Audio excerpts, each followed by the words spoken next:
Kind introduction.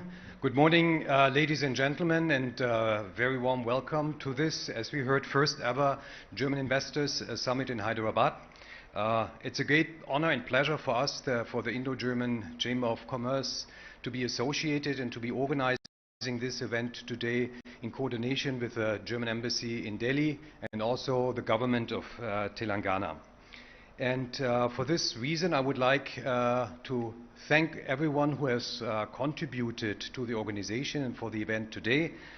I would like to thank and take the opportunity to thank the Honorable Minister, Mr. KTR Ramarao, Minister of IT and Industries, Government of Telangana, Mr. Jayesh Ranjan, IIS, Principal Secretary, IT Industries, His Excellency, the German Ambassador to India, Mr. Walter Lindner, and also Dr. Stefan Hesselmann for the support from the embassy. I would like to thank the Consul General, Mrs. Karin Stoll, German Consulate in Chennai.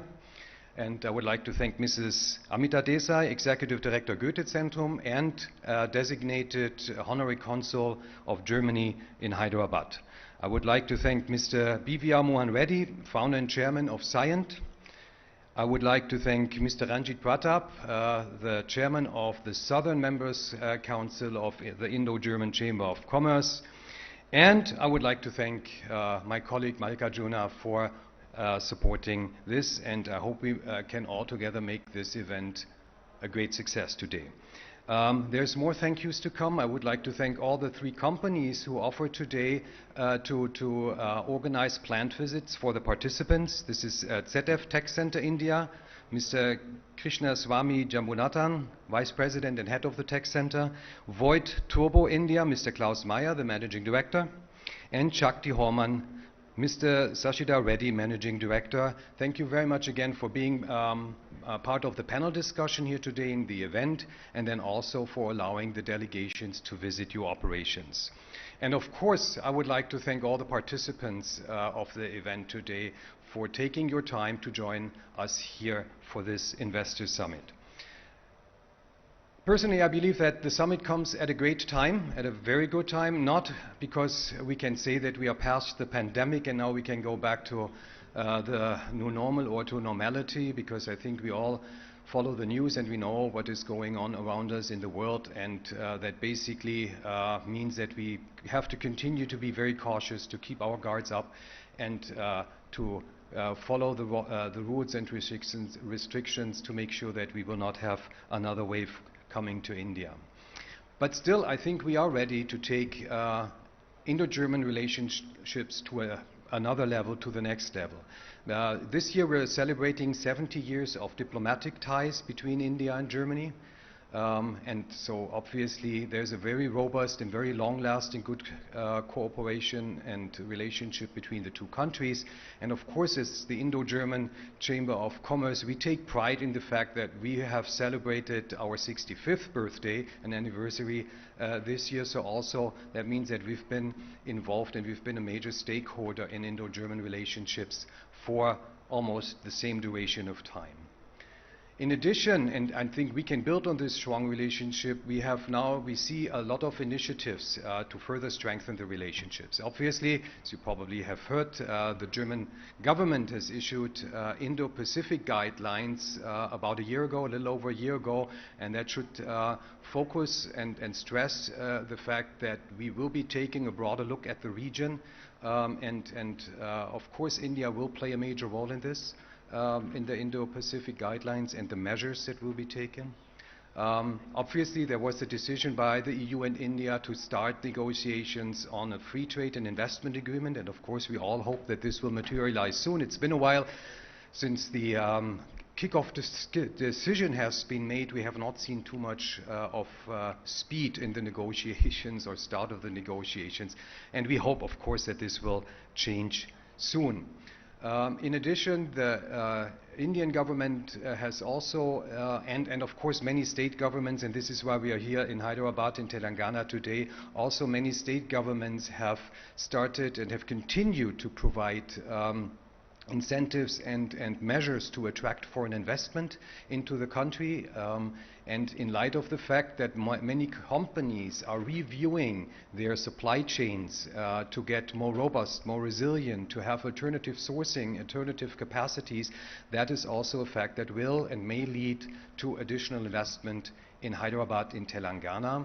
And this is the purpose of our event today. We wanted to take a look at it from various perspectives, and I'm very happy that we have them covered today in the event. We have the political perspective from the German side. We have the perspective of the government of Telangana and what is planned and what is going on to attract investments.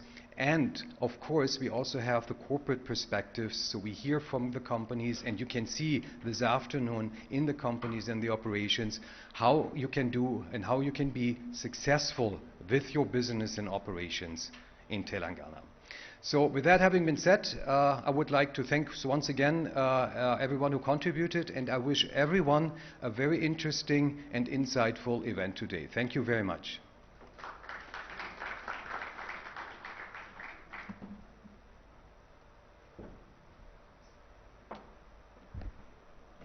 Thank you, Mr. Halusa, for such wonderful thoughts. I would now like to request Consul General of the Federal Republic of Germany in Chennai, Ms. Karen Stoll, to express her views on the efforts made by the German government to promote bilateral exchange between Germany and the region. Can we have another round of applause, please?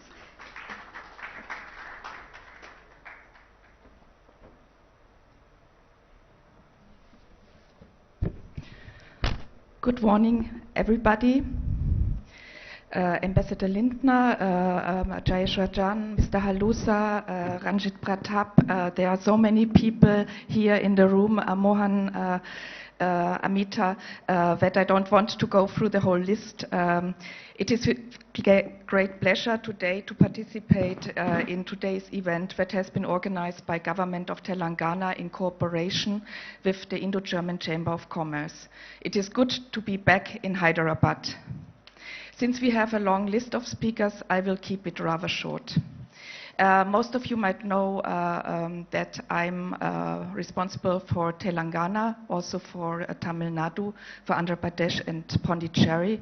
And I must say, in my 4th year in the region, it's a pleasure to work here, and I've become very fond of the people here, and I might be a little bit partial today in my remarks. On Saturday, for instance, I was in Warangal and I met the dignitaries there, but also women entrepreneurs, and I was amazed by the energy and the spirit, and I'm very glad that Germany contributed a little bit to it. It's a partnership with Telangana's VHub and Germany's GIZ. And it's also gratifying to see how business ties are thriving. When I had my first posting in Delhi between 2007 and 2011, as head of the economics department, the quality issue in manufacturing was still an issue. No? So this has evaporated basically completely. Today we are not talking about quality in manufacturing in India anymore. It's a given, and the many partnerships are proof of it. So it's an absolute privilege to witness the vibrant business development in this region. And I can tell you that we are very much aware about the weight that the south of India brings to the table. Many of us participated in the recent Mystic South Summit, and I must say the facts and figures are impressive, and this is particularly true for Hyderabad and Telangana. You have carved out more than a niche in India's economy, and the prospects are bright. Regarding the perspectives of South India in general, they are also positive. We see new markets in the east and the southern hemisphere emerging, and this is already taken into account by many companies. Their operations are global and export-orientated. They make in India since a long time, and our business relations are long-standing and very densely knit. Germany is the biggest trade partner in India and the European Union, and an important trading partner also bilaterally. So what we see today in comparison to 10, 15 years ago, business between Germany and India is now a two-way street. Indian companies investing in Germany and German companies investing here in India, and quite a lot of it in the south. I'm convinced that we will see further intensification of bilateral ties, and it is very good that we are contributing to it today. COVID-19 has not changed this, and it will not change it, although physical travel will suffer, and we just witness it, unfortunately, now with the new variant. Nevertheless, we can be very optimistic. There are signs that the economy is bouncing back, and Indo-German relations will continue to thrive. We will address the challenges together, bilaterally and multilaterally. There is a lot of potential, and today we will explore it as far as Telangana is concerned. A very interesting destination for German business indeed. German companies are known for their commitment, and they will stick to it even in times of an economic slump. Today, Germany is one of India's most trusted partners, and we are considering India to become even more important. India can be complicated, but there are numerous success stories, and my impression is that in this part of India, doing business is much easier. Anyway, we have to innovate in a collaborative effort, and German companies bring a lot to the table. Germany is part of a huge European market of 450 million people, even after Brexit. This market is larger than that of the United States. Partnering makes sense for all of us. Global solutions are more and more found here in India together. The digitization process is advanced. There is skilled labor available. India's IT sector, in combination with Germany's know-how to apply it to hardware, is a very promising match, and Germany remains a very strong country technologically. So we are an ideal partner for India and Telangana. It goes without saying that we appreciate that India is a democracy and an advocate of a rule-based world. Germany and India are connected on government level, but this is not all. In addition, we have numerous contacts that exist between business, academic, and our civil society. So therefore, we walk into the future on a very solid foundation. Thank you very much.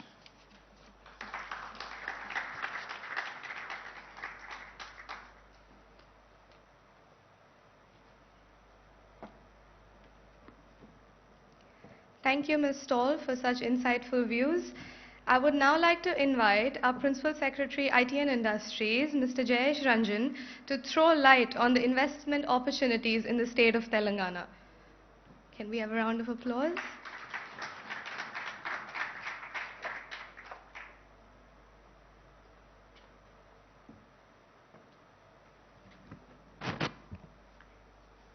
Thank you. Thank you very much. His Excellency, the Ambassador, Consul General, Mr. Toll, senior representatives from the embassy who have come to participate in this event, Mr.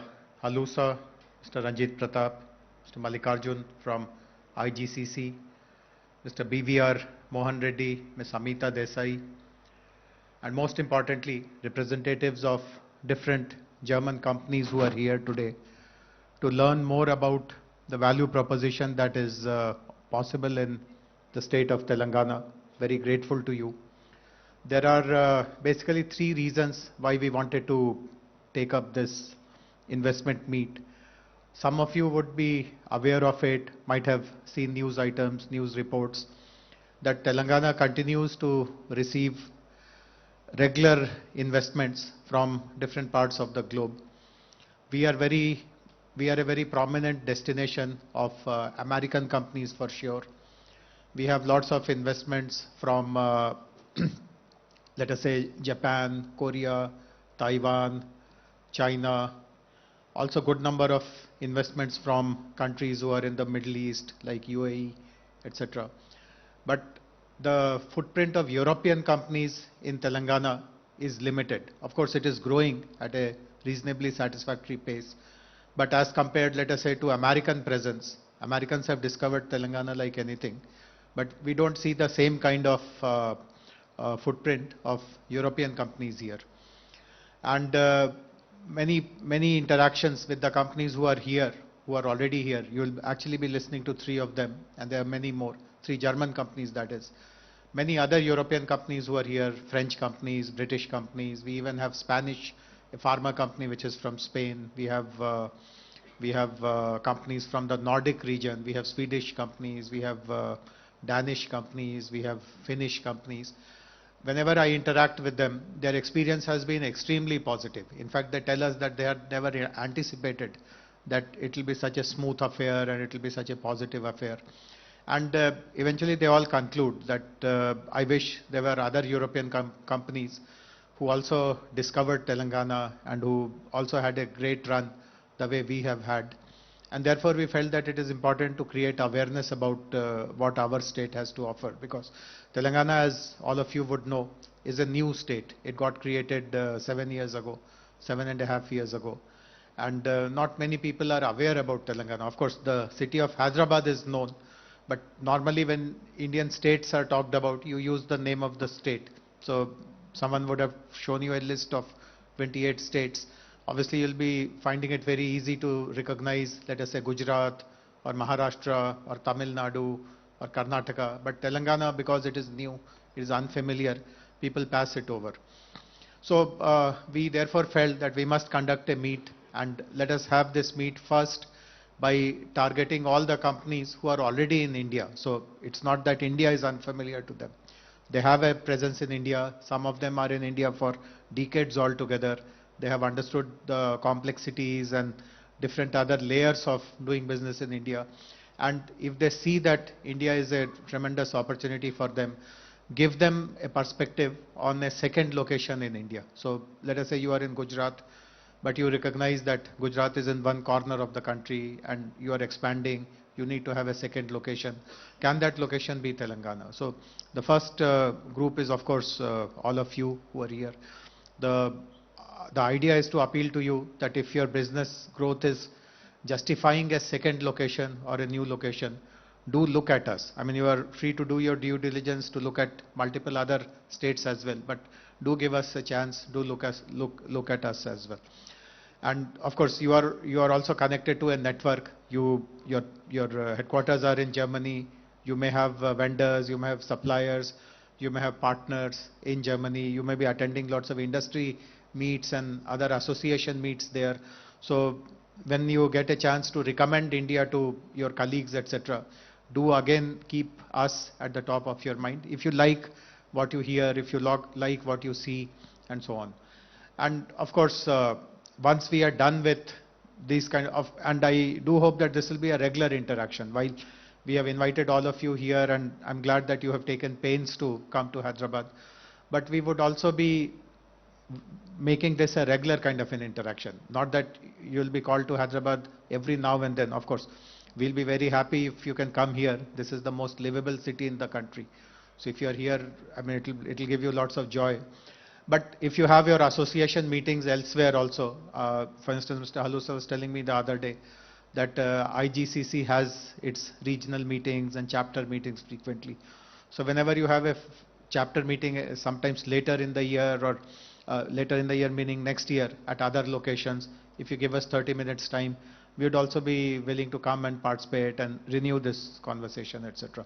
So this is one group of companies who are already in India, and we would like to kind of make an appeal to them to look at a possibility of the second location.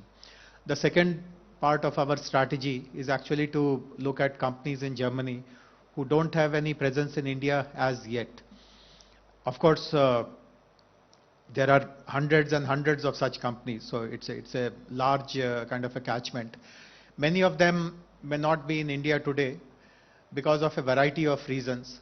For some, maybe the growth opportunities in Europe or whatever other markets they service, that is still there. So they are kind of still looking at expanding further in their own domain. Some of them may be put off by some hearsay that India is a difficult place to do business. it is complicated and maybe companies don't have a comfortable ride if they come to India. So there could be a variety of reasons, and the best way to address all these misconceptions or doubts, etc., is to have interactions with them in a more face-to-face manner. So, Honorable Minister will be joining us in a while. The Minister has agreed that in January we will be actually making a visit to Germany. We'll be spending at least 2 to 3 days for sure, and of course we'll be taking the guidance of the embassy and the consulate to plan our visit, and we'll of course also be seeking the help of the Indian embassy in Bonn, I guess, or Berlin. I don't know where they are. Berlin, and also the consulates in Munich, Frankfurt, etc., to plan for our trip. But we would like it to be a very focused, targeted trip. We cover maybe 2 cities over those 3 days, meet as many companies, as many associations as possible, and maybe tell to them more about India as a country. And of course, within India, the focus will be on Telangana. The focus will be to speak to them about our state of Telangana. Because frankly speaking, since all of you are doing business in India for years, you would have recognized by now that while we talk about India, it is not just one big country. There are 28 Indias within that big India, and different Indias, these 28 Indias are moving at a different pace. Some of them are extremely progressive. Some of them are very keen to attract global investments. Some of them have very progressive policies, very business-friendly policies. In some state, the gap between what they promise and what they deliver is literally zero. I mean, everything that you hear is actually delivered to you. Sometimes you receive much more than what has been promised. So different Indias are at different pace, and those who live in India now recognize that in the constitution of our country, states also enjoy lots of autonomy. I mean, while there is a national program, for example, there's a national program called Make in India. So that's a great program, and we all kind of subscribe to it.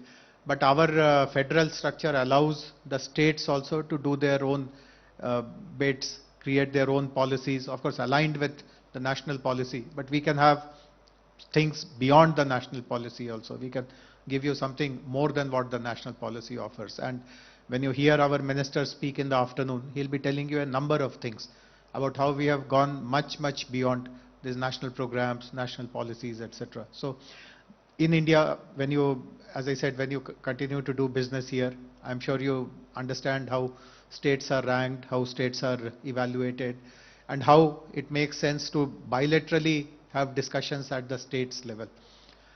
There is no need anymore now that if you are an overseas investor and if you are looking to invest in India, you have to route your discussions, you have to route your participation only through Government of India or Government of India agencies like Invest India, etc. Of course, Invest India, etc. are great agencies. They are very helpful, they are very supportive, they will guide you properly. But even if you don't go through them, you don't lose out on anything. You are free to directly, bilaterally interact with the states. And again, I'm happy to share with you that many companies do that with us.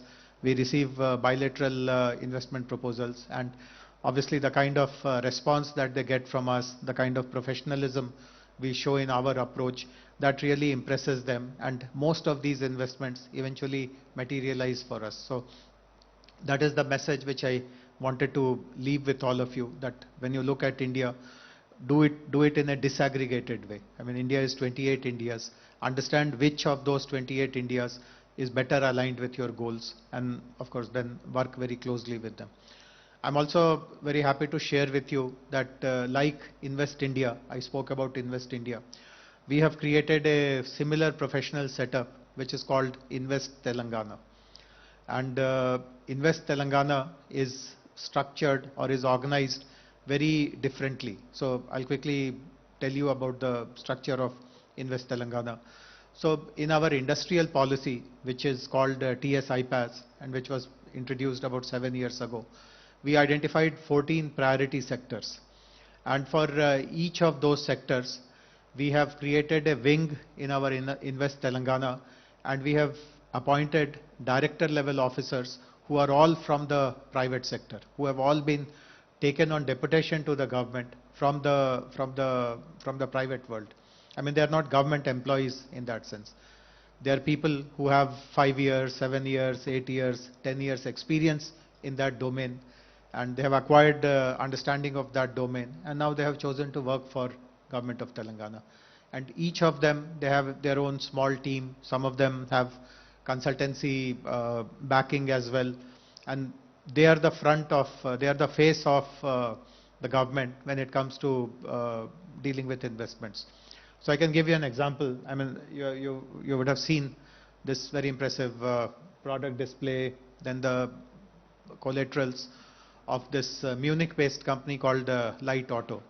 Now, in a short while from now, maybe in another 30 minutes from now, you will witness a very historical announcement which this company is making. So I'll let you wait till then. But the point which I'm making is that this entire investment proposal was closed in just literally about maybe 15 days or so, with the help of our Invest Telangana colleagues, led by our director for automotive, who is also amongst us. So every sector, so we have a director for life sciences, we have a director for electronics, we have a director for aerospace, we have a director for retail, we have a director for logistics, we have a director for food processing, we have a director for textiles, we have a joint director who looks after animation, gaming, etc.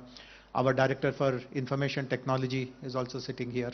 So this is how Invest Telangana is organized. So if you reach out to us, you can assure that a professional who understands the domain will interact with you, and we give them lots of autonomy, we give them lots of flexibility. They can discuss multiple things and provide government's commitment. It's not a very hierarchical, procedurally complicated system that we follow. Many of the decisions can be taken then and there by the directors, because they understand that if there is something of relevance for the state, we should not pull back on anything. We should just go ahead and make the investors comfortable and give them that sense of welcome and appreciation for the investment that they are going to bring here. So I'm very happy that all of you have come here. We will be interacting with you for the next couple of hours. There will be important speeches by Mr. BVR Mohan Reddy, who till recently was the honorary consul here, and is the executive chairman of a very important, very prominent IT company called Cyient, was also the former president of NASSCOM. He will be telling you about the standard issues which any overseas company first confronts with. For example, is talent available, is skill available? So he will speak about that. Of course, Honorable Minister will be telling you about our industrial policy and what can you expect to get here in Telangana or to receive in Telangana. And of course, the ambassador will be telling you about his perspective on how Indo-German bilateral trade, commerce, other exchanges are getting promoted in the present regime. But most importantly, you will be listening to some company representatives who actually have been doing business in Telangana for a few years now. And most of you have also chosen to participate in site visits, which is again very, very important, because see, we can go on talking for hours altogether. I mean, there's nothing that we can't speak of. But eventually, the proof of whatever we say is that how much of it is happening on the ground. And nothing better than to actually go to companies without any one of us being there, just ask them direct questions, get a sense of understanding of what they get in Telangana, what we not effectively deliver, and then come to your conclusions about how would you rank this state as compared to other 27 states in the country. So once again, a warm welcome to all of you from my behalf also. I will be available throughout till you leave for your site visits. I am available. So at any point in time, if any one of you want to reach out and maybe exchange cards or have some specific questions, etc., even when we are having lunch, I'll be happy to spend time and interact with you. Warm welcome once again. Thank you very much.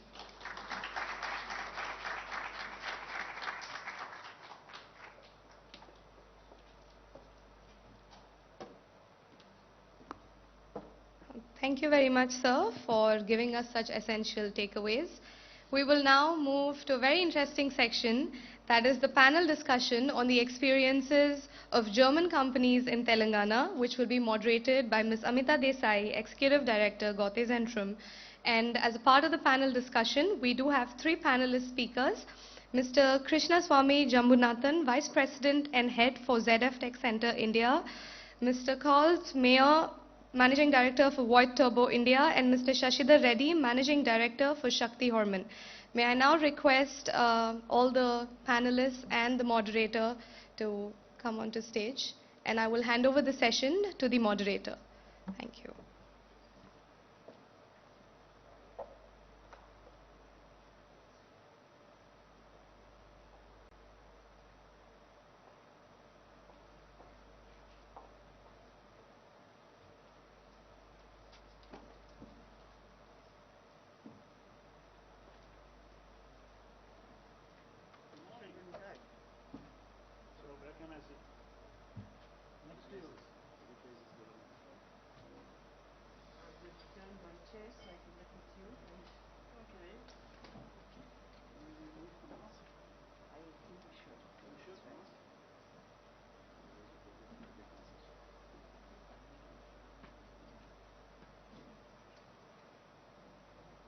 A very good morning.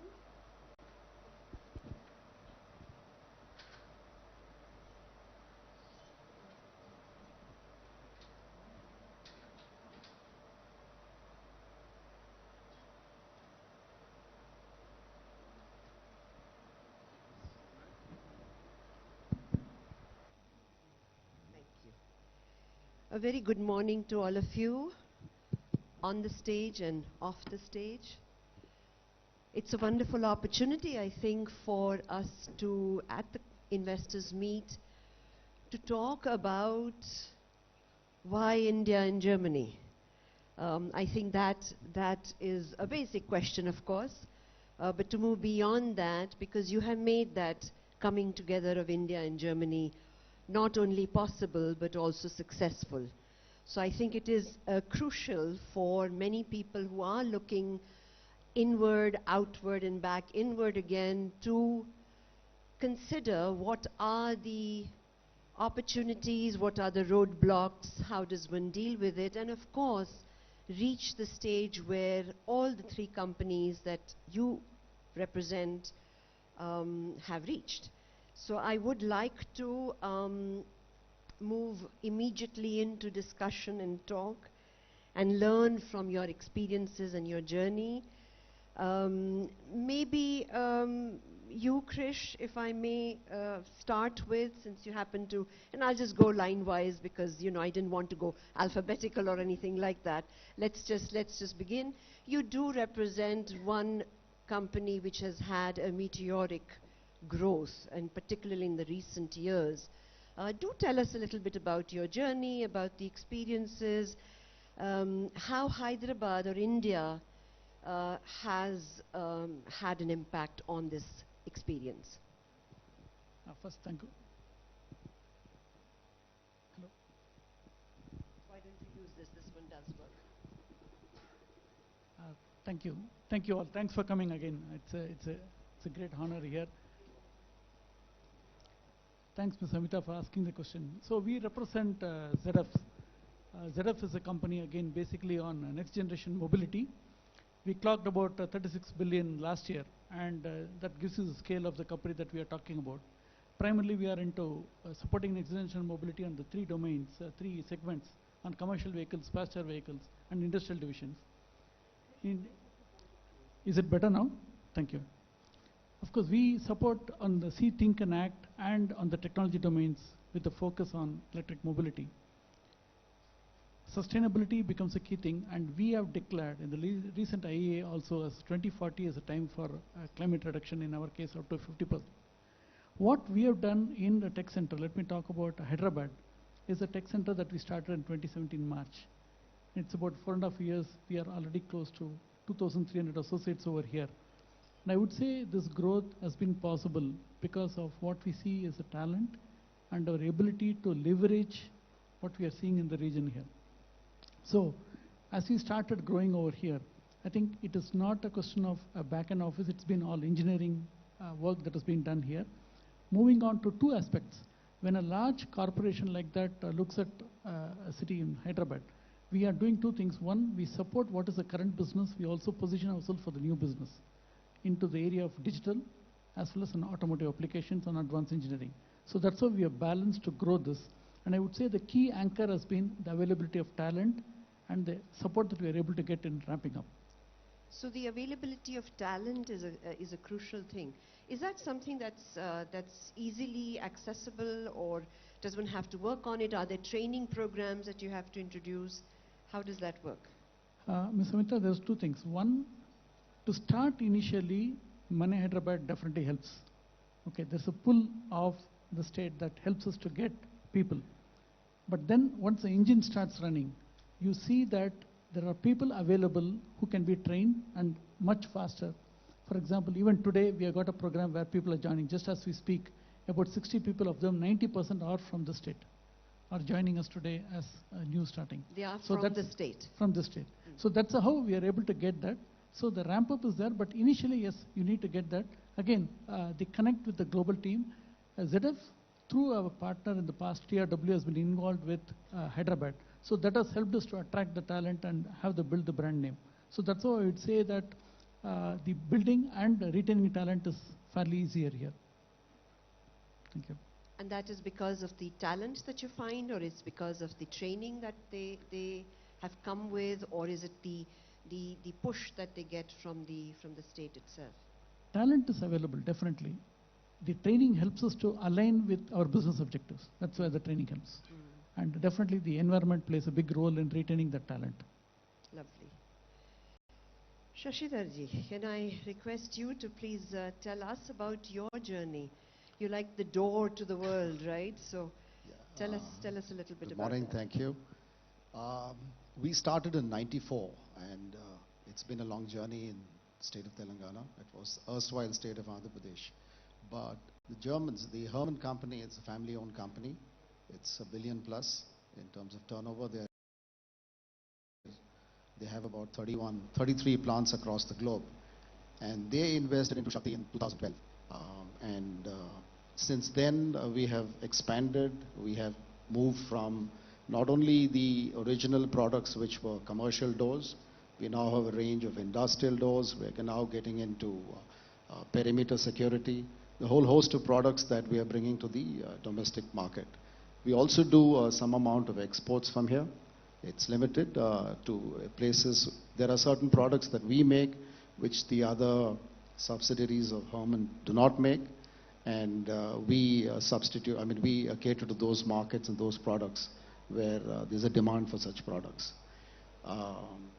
Insofar as Hyderabad as a location, Telangana, I think first of all, as companies, what do we look for? We look for physical infrastructure. And I think we have an excellent airport. We have all the connectivity, the ORR. If you look at the metro. So in terms of physical infrastructure, we have extremely good infrastructure here. When it comes to social infrastructure, I think it has, in the last at least 2 decades, I think we have really moved far ahead in terms of having good schools, hospitals, a lot of good residential spaces. So in terms of social infrastructure also, I think we have, Hyderabad is today the place to be in terms of any, if somebody is talking about investing into any place or having a second location, in my opinion, it would be the first choice today. Though of course we are from Hyderabad, so we're probably partial to it, but the fact still remains, if you were to look at, we do have traffic issues here, but by and far in terms of connectivity and where Hyderabad is located, we're central. Whether it's the south of India, the west of India, and in some parts of the north, we're very well connected. And that's been a major advantage in the business that we're in. Long term, we may look at a facility up in the north, but that's purely in terms of addressing certain areas of the northern market. In terms of labor relationships, I think it's very cordial here. There is abundant talent, both from the workers and in terms of managerial staff. Yes, of course, there are certain areas in terms of skill sets that we all work on. There is always a need for more skilled people. And probably this is one area where I think Germany could help, along with Skill India, that we could have a good center that could be established here. It would definitely help a lot of engineering companies. 2 years back, if somebody were to say that this could be a Hyderabad, or this area could be, India could be an alternate supply chain destination, I think it wasn't possible to even discuss it, because China and a lot of other parts of Southeast Asia were far ahead. But I think post-COVID, there's a lot of possibilities, and especially in the engineering side. So I see a lot of potential in this particular area. So how was it that you actually selected India, and particularly Hyderabad, as a destination? In our case, it's a little bit different. We were here before the Hermans came in, so they invested and acquired us in 2012. So, but obviously, what they felt when they came here, when Hermans came to India, they first set up an office in Bombay, and their first destination for manufacturing was actually Pune. And there is a large number of German companies. The German presence is very strong in Pune. But after coming to Hyderabad, I think they feel that this was a good place that, I mean, obviously once they invest into us, but in terms of even wanting to look at another facility and stuff like that, they felt that this is a good place to be in. Yeah, we have to change that, make Hyderabad larger than Pune presence, but let's work towards that. Yes, I think we would need the help of a lot of German companies. Right. And Hermann is a family-owned company. I think it's called the Mittelstand. I think there are a lot of German companies which are family-owned, and there's a constant, I think Schuko has also invested into a Hyderabad company. I think if one were to look at building materials, I think Telangana is somehow in the forefront of a lot of building material companies, whether it's doors, windows, tiles, roofings. So a lot of focus here on building materials. No particular reason, but I think it seems to have become a destination for building materials. Lovely, wonderful. May I request then Mr. Meyer to tell us, you just celebrated 150 years of Foyth, and Foyth India is growing and has been large and providing to the region and beyond. What was that decision to come to India? Because you came far before other companies did. So what is your journey and what is your experience? Yeah, very, very, very nice question, which I think I can talk the whole day about it. But bring it in onto a short nutshell. Yeah, Voigt Group is a family-owned company, worldwide active, especially leading world leader in paper machine manufacturers. About 50% of the worldwide paper is coming from our machines. I think we are world leader in hydro energy machines, and we call ourselves also one of the 3 leaders in so-called drive arrangements. And these drive arrangements brought us here to Hyderabad in 1987. So there was no Telangana existing, it was Andhra Pradesh. And Hyderabad was, compared to today, a very small village. About 1.5 million people were living here. Today it's about 7 times more. And the reason why we came here was our big customer, BHARAT Heavy Electric Limited. And with them, we grew here, definitely in the power area, quite a lot. Nowadays, we are going further on. So the lookout for producing local has changed in producing global. And we have here in Telangana and Hyderabad everything what you can dream of. I think the infrastructure is very well done. I mean, I was here founding this company in '87, and when we were looking for land, there was no support from somewhere else, and we had no power, we had no water. We had to look for ourselves, and today, if I'm looking here around, if you want to establish a company here, I mean, that is a very easy cup of tea, which you have to drink, very easy. And there's a lot of help from the state, which at that time wasn't. So coming back to that, talents, as a world active company, you're looking always for talents around the world, and you find them. And here, this area is full of talents. There are young people, and the world is at the moment quickly changing in digitalization. You find them here. Just look around, they are there. And that is what we are looking and what we need for. We are changing from what is called mechanical stuff into digitalized stuff. So you need more software, you need more electronics, you need more engineering. That's all there. So I see these things very positive. Excellent. Now tell me, as a European company, and the local talent and the skills that they come with, there might need to be something that needs to be done. So between the cup and the lip, there must be the quality controls, the skilling or upskilling. How does that get tackled? How do you work on that? Put it this way: quality is for us not at all a compromise. Right. Since we have 150 years young, we never made a compromise on quality, not at all. Though, yes, if you find them, you have to train them in the way of getting into your culture understanding, and then you shift them up and down the line, as I say, from here to Germany and from Germany to here, forwards and backwards. And nowadays it's very easy. You go online, so you need not even to spend a lot of time here and there. So the communication helps us quite a lot to increase the level of understanding and the level of acting on different things. So we have several projects which engineering is here, and the production is, for example, in Brazil. So we are interacting with that. It's not an issue anymore. Excellent, wonderful. Do you also feel that, Shashidarji? I mean, is that something that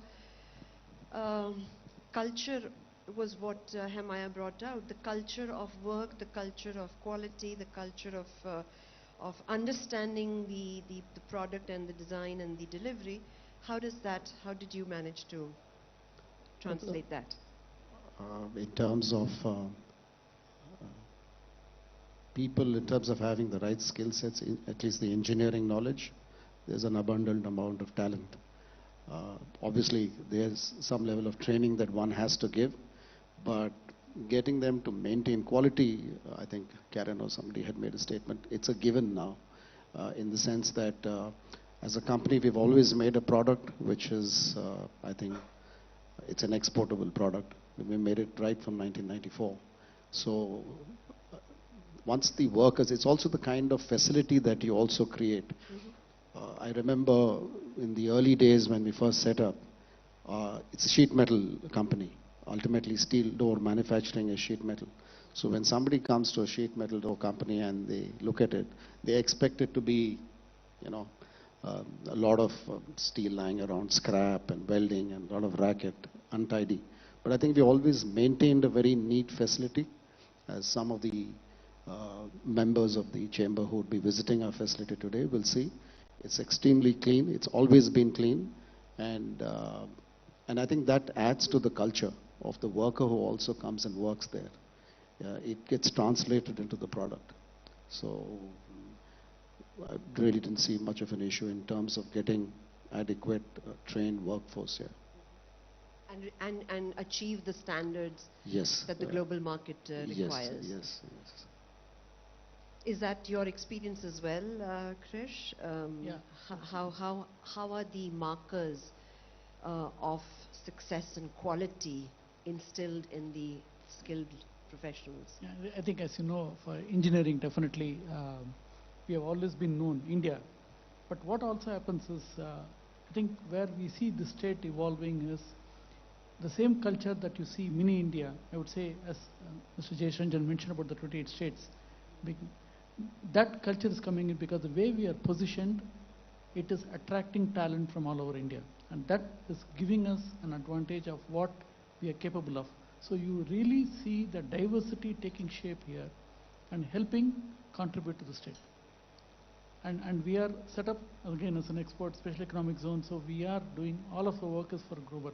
So that culture of working and engineering development is really built in. And when you have the right environment, we are able to attract the right talent and use the diversity to deliver. That's how I would see as an opportunity here. Wow, that's an excellent, because that is quite a diverse. I mean, you're actually creating a global creator Yes. sitting here in Hyderabad. Exactly. And that obviously is a doable thing. I mean, that's very clear. Are there any roadblocks that you see? I mean, are there issues that do happen which are difficult to circumvent? Are there things that we need to go to our authorities and say, these could be different, these could be smoother, or the reverse of that these were so good that we could reach here? What is your experience in terms of the infrastructure and legal and other structures available? Thank you. I'll give one specific example and let the people can know from it. Is all of us went through the pandemic, right? And last year when we had the pandemic, like any other company, we were also not prepared. And Rakesh, who's here, heads of finance, made a call to Amar, who is here also, and we were able to get connected with the government and the support in moving the work home in a matter of few weeks. Why I say it's a big challenge is we have a lot of hardware equipment, we have other tools. It's not easy to, in the pandemic period when there's a national lockdown, to move things. I would say that is one very clear example of how the government has supported in ensuring that today in any in any of our internal meetings, we are quoted as an example of how we are able to move work on record. And I think that's clearly due to the support that we have received. And I would say it is always a phone call away for anything. We do not have to go for anything else. We are a special economic zone. We are running the operations. Second pandemic also same thing, the second wave. We went through that.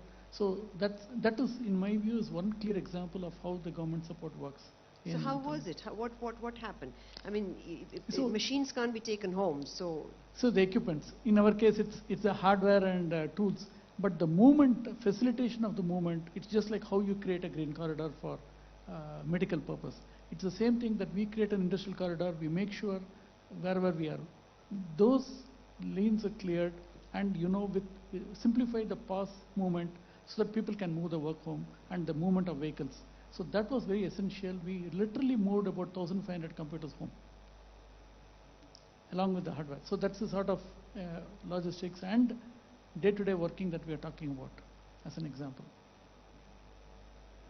That's from Are me. there any issues, any one of you, any issues that could be different? Or is there something that the government could do differently? Could India do differently to bring in more from abroad? Something that you're all thinking. So obviously there's nothing. It's all quite smooth. Maybe direct flights from here to Germany, that would help. That's a good one. That's a good one. Wonderful. Yes, so I think perhaps to Mr. Meyer, I mean, you are an expat. And while work is at one level, professionalism is at one level, I mean, how is the living environment in the city? Since you happen to be here, but you have, of course, branches elsewhere as well, so there might be other experiences. But how is it? How's the culture? How's the social intermingling and schooling and other academic platforms? Yeah, okay. Put it this way: schooling. I'm out of school, and my kids are already old enough. Though I had never ever had a problem with that. So social life here in Hyderabad, for me as expert, is excellent. And since I came the first time here in '87, I have friends. I cannot really all name them and number them up, but I think it's important here, not only here, it's important for India. You have to be willing to be open. And if you like food, Indian food, and if you like the people, things are coming around by themselves. And then you are getting closely into what I call it, this Indian family network. And if you are feeling a part of that, then you are middle into that. And here in Hyderabad, as I said, I'm a part of that. I'm a member of one of the oldest clubs here already. And Hyderabad is such an attractive city compared to, let's say, most of the German cities. This city here is not sleeping at all anymore. You find here restaurants from A to Z. You find here possibilities to be active whatever you want, even sailing. Yeah? And we are not on the seaside. You can do this too. So the world is open here. Wonderful. He's forgotten about the beer. Well, that's coming too. To the group here, and perhaps each one of you can take a few minutes on that. Are there any leads, any experiences, any messages that you'd like to let people who would like to walk in your shoes, to have grown roots here and then expand and be so successful? What are the mantras that you can hand over? I think we represent a clear example of having established in 4 years. So it's not something we have been there for a year or anything, for a long time or anything. We are very clearly an example of having established in 4.5 years and grown. And I would say it has not been any sort of issue in terms of hiring talent or in terms of support from government where we need to go and make a representation or anything. That's what I say. So we are allowed not only just to do our business, we are also enabled well to do our business. And that's something, again, any help is always a phone call away. That's how I would see as a recipe for us from a business standpoint to success. I think that's what it is. Sure, thank you. If one were to see the past, I mean, when we were part of the erstwhile state of Andhra Pradesh, for those who don't understand Hindi, I mean, we used to say it's Andhera Pradesh because we used to have power cuts and we used to have power outages, shortages, and that was part of our planning. But I think all that over the last 6-7 years is past us. We are power surplus. We hardly have any issues on law and order, and that's pretty important. And yes, a direct flight to Germany would help in terms of connectivity, because we used to have Lufthansa fly from here, and I think it would be nice if Lufthansa could fly back to Hyderabad. It makes travel so much more easier, because we have a lot of travel between both from our engineering staff and from our colleagues from Germany. That becomes a little bit difficult when one has to have a halt, and it's always via some other airport. That's a little bit of a challenge. Okay, I see somebody's coming here in.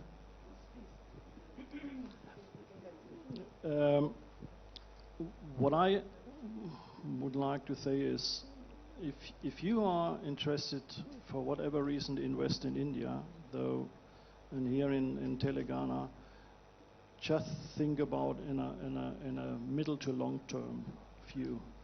That is exactly what we are doing from a family owned company. And if you are willing to do that, then you will see the success coming.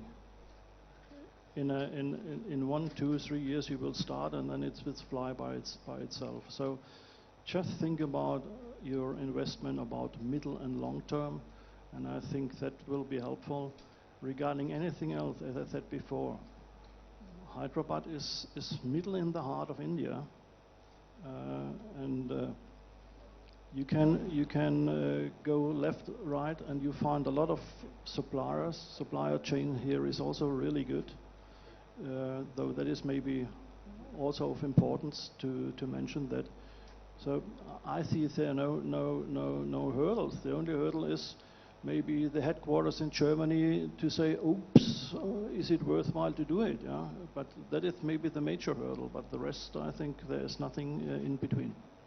Excellent. So the advice that I hear from the three of you is to take the plunge from somebody who has been around for several decades to somebody who is going to move successfully into the first decade and onward, to take the plunge, and Telangana allows you to swim.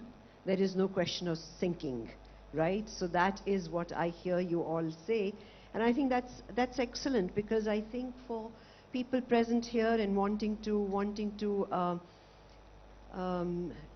start something, once you have the will, there is a way and many ways. So wonderful. Thank you so much for your experiences and being the beacon of, people established here. I think quite encouraging and motivating. And I thank the organizers for giving this opportunity to come together for this little chat that we had. Thank you so much. Thank you, Amita. Thank you, each one of you.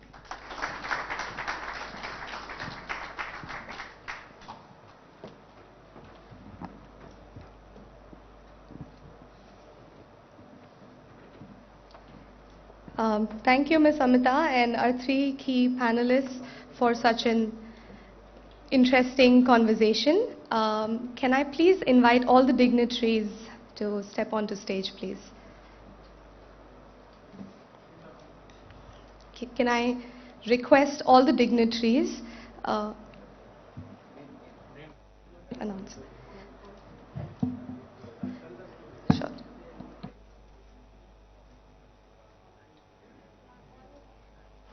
Our Honorable Minister for IT and Industries, Shri KT Ramarao sir.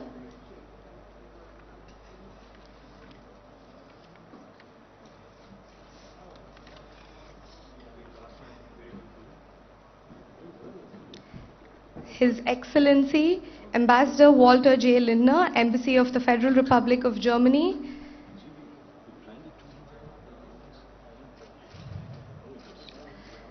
Shri Jayesh Ranjan, Principal Secretary, IT and Industries.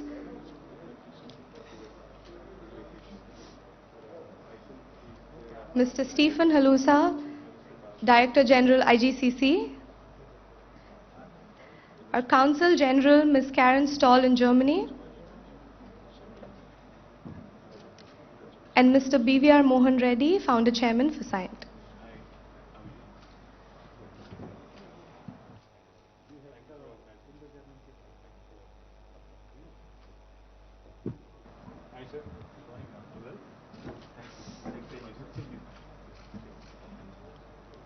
We have now reached a very key moment of this summit. We will now be signing a Memorandum of Understanding between the Government of Telangana and Light Auto GmbH. Light Auto GmbH will invest approximately 1,500 crores, that is 200 million, in Telangana to establish an advanced design and manufacturing facility called Light Auto Components Private Limited. This will be spread about 100 acres and it will generate employment for about 10,000 plus people. In fact, everything that we're discussing in today's summit is translated into a live example by this one company. Our state takes pride in its extremely progressive policies, and this moment is indeed a big milestone for Telangana's investment.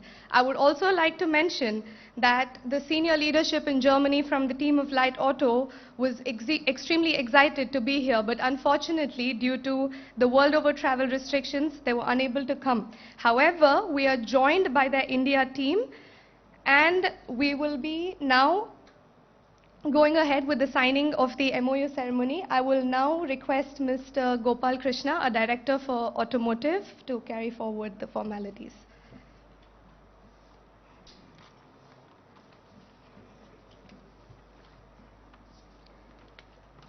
Can I also request on stage Mr. Bala Anand Jeldi, MD Light Auto India, Mr. Ramesh Santanam, Corporate Group Advisor, Mr.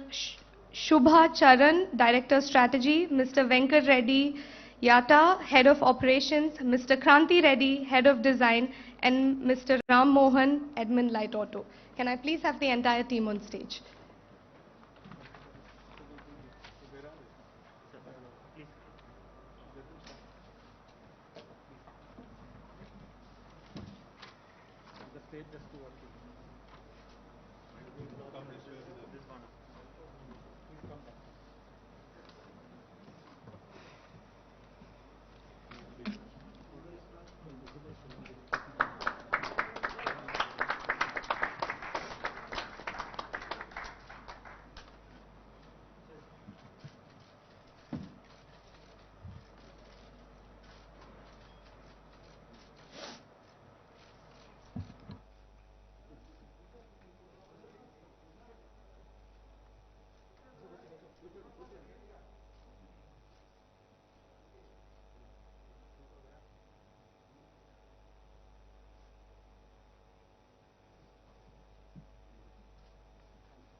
Can I please request Mr.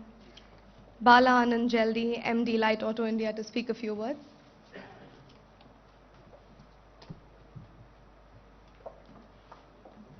Good morning to all dignitaries, Your Excellency, Honorable Minister of Industries for State of Telangana, Karen Stoll from Consulate General in Germany.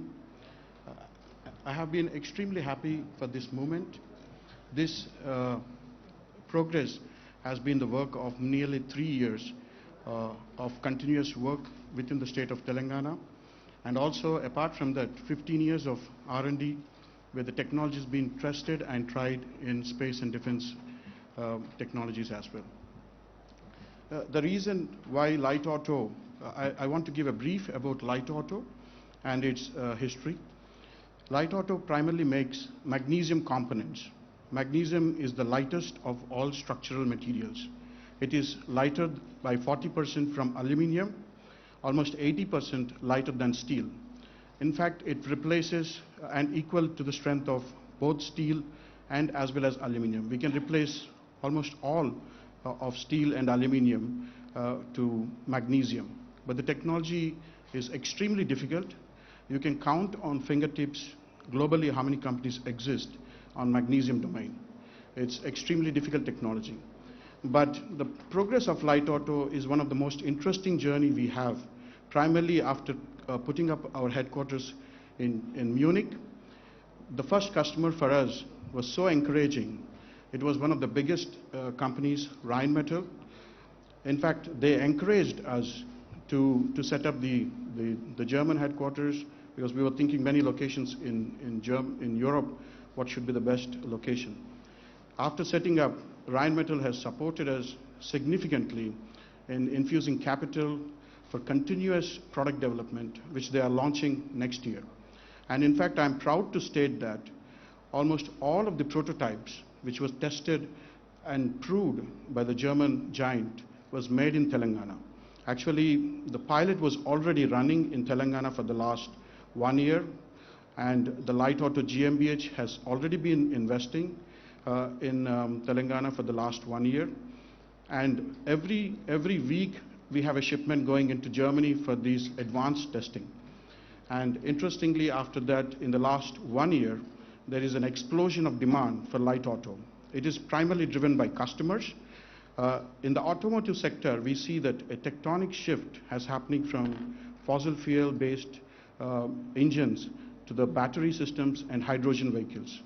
For battery systems to battery vehicles, the structures need to be the lightest possible so that the vehicles have range and energy efficiency. And for hydrogen-powered vehicles as well, the similar applies. So in that regard, the magnesium has taken its central position with all the auto majors. In fact, one of the case study I can say is with BMW, we have just 2 weeks to get the supplier code. It is, if you go into automotive domain, getting a supplier code from a large corporate like BMW nearly takes 6 months to 1 year. And BMW said that Light Auto made a history in BMW to get a supplier code in 2 weeks, and we have recently have finished their advanced product development prototypes as well in the state of Telangana. Because of this constant demand, we have a responsibility towards our customers to increase our scale in a very aggressive way. So Light Auto GmbH, which is a marquee management teams who have managed billion-dollar businesses in automotive, I would like to name few of my colleagues in Germany. Chris McGinty, he is the CEO of Light Auto GmbH. He used to manage 9 billion portfolio in Namura Bank. Uwe Frust, he is the CFO. Dr. Sheshu, he is the ex-CTO of Ashok Leyland. He is 20 years with Daimler, and he is also the Chief Technology Officer for Great Wall in China. He has extensive experience, and he is actually he is board member for three major unicorns in Europe. Then Mr. Venkatraman, he is the head of business development team in business bus division of Ashok Leyland, also the executive chairman of Ashok Leyland Trust. Mr. Ramesh Santanam, who is here right now with us, he is the innovation head for Hinduja Family Businesses, innovation head. He is also the head of incubation center for IIT Madras, instrumental in innovation and enhancing the startups in Ashok Leyland. With this marquee team, the company could convince our German clients to further progress it. Today, Light Auto has, within the last 18 months, Light Auto has bagged an order pipeline of 2.2 billion euros. And also recently, just last week, one of our major clients has committed 1 billion euro order contracts and also advised us to take over 3 of the major plant. In fact, one of the plant is the third largest plant in Europe for the magnesium die casting. So that is being pushed by our client for the takeover. So because of these aggressive moves by our clients and also the market requirement, Light Auto has to quickly come out with scalable plans and convince our customers. So we have a 600 million euro investment plan for the next 5 years. In that, 180 million to 200 million is earmarked for India investments. And the entire 180 million would probably be invested in the state of Telangana. For primary reasons is the state of Telangana has been, even though a young state, has proven itself of marquee strategies in executing an investor-friendly climate it has created.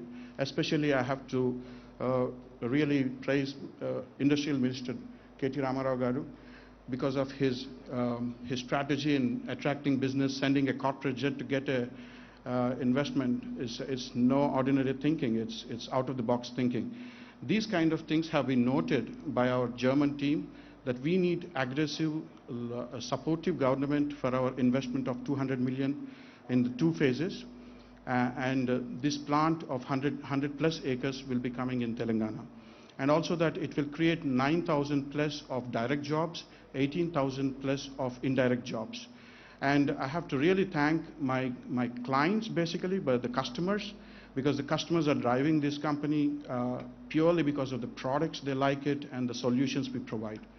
And this is primarily the combination of the customers, our teams in Germany and India, and also the state, which is really progressive. And Telangana state has one of the most unique characteristics is also that it has a defense and aerospace background.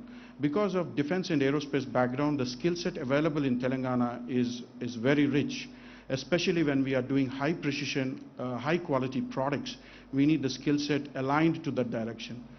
And in automotive industry, magnesium requires very high standards of production capability. Otherwise, the parts get heavy defects and market complaints. And we were very much impressed with the talent and skill set available in Hyderabad, especially that the precision engineering is one of the roots. And I think that will help the company to propel its growth and also quickly scale up and execute our business plans in the next 5 years. I thank Dr. Jayesh Ranjan and his team. When Mrs. Karen has written to him, the response was very quick. We are not aware that today there is an event, but within 10 days, an MOU signing with a German company. In fact, I can tell my colleagues in Germany, they don't move at all fast. They are very, very conservative. To sign a document, it has to go to legal, and the protocols are quite enormous. And also the commitment of 200 million, they have to go back to the investors to convince this is the right place we are putting and the protocols. But also the progressive and quick decisions and quick movement of the teams from Dr. Jayesh Ranjan and his team is really appreciated. It impressed our team to take quick decisions back in Germany, and the MOU is approved. And I think the further steps of executing and investments is going to be the next steps, and I think we are geared up to do so. And I really thank the teams in Telangana government that they are very progressive, very innovative, and quick and fast to respond. I look forward for this association and also Light Auto's growth in Telangana and also in Europe. Thank you, sir. Thank you.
Change the backdrop. Thank you very much to the entire team of Light Auto. And I would now like to request Mr. BVR Mohan Reddy Garu, founder chairman of SIND, former president of NASCOM, until recently honorary council of the Federal Republic of Germany in Hyderabad, to speak a few words and express his thoughts about this summit.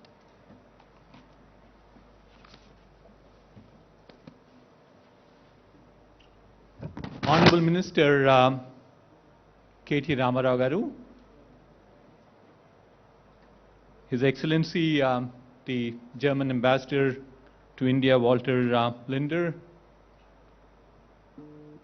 our Information Technology and Industry Special Chief Secretary, Mr. Jayesh Ranjan, our Consulate General in Chennai, Ms.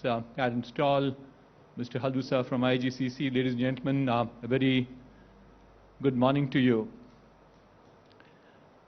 I'm more here in my capacity as a locally homegrown entrepreneur who lived in the city of Hyderabad for 50 years without a break, and who ran two entrepreneurial ventures, and the last one was a 30-year-old entrepreneurial venture that I ran.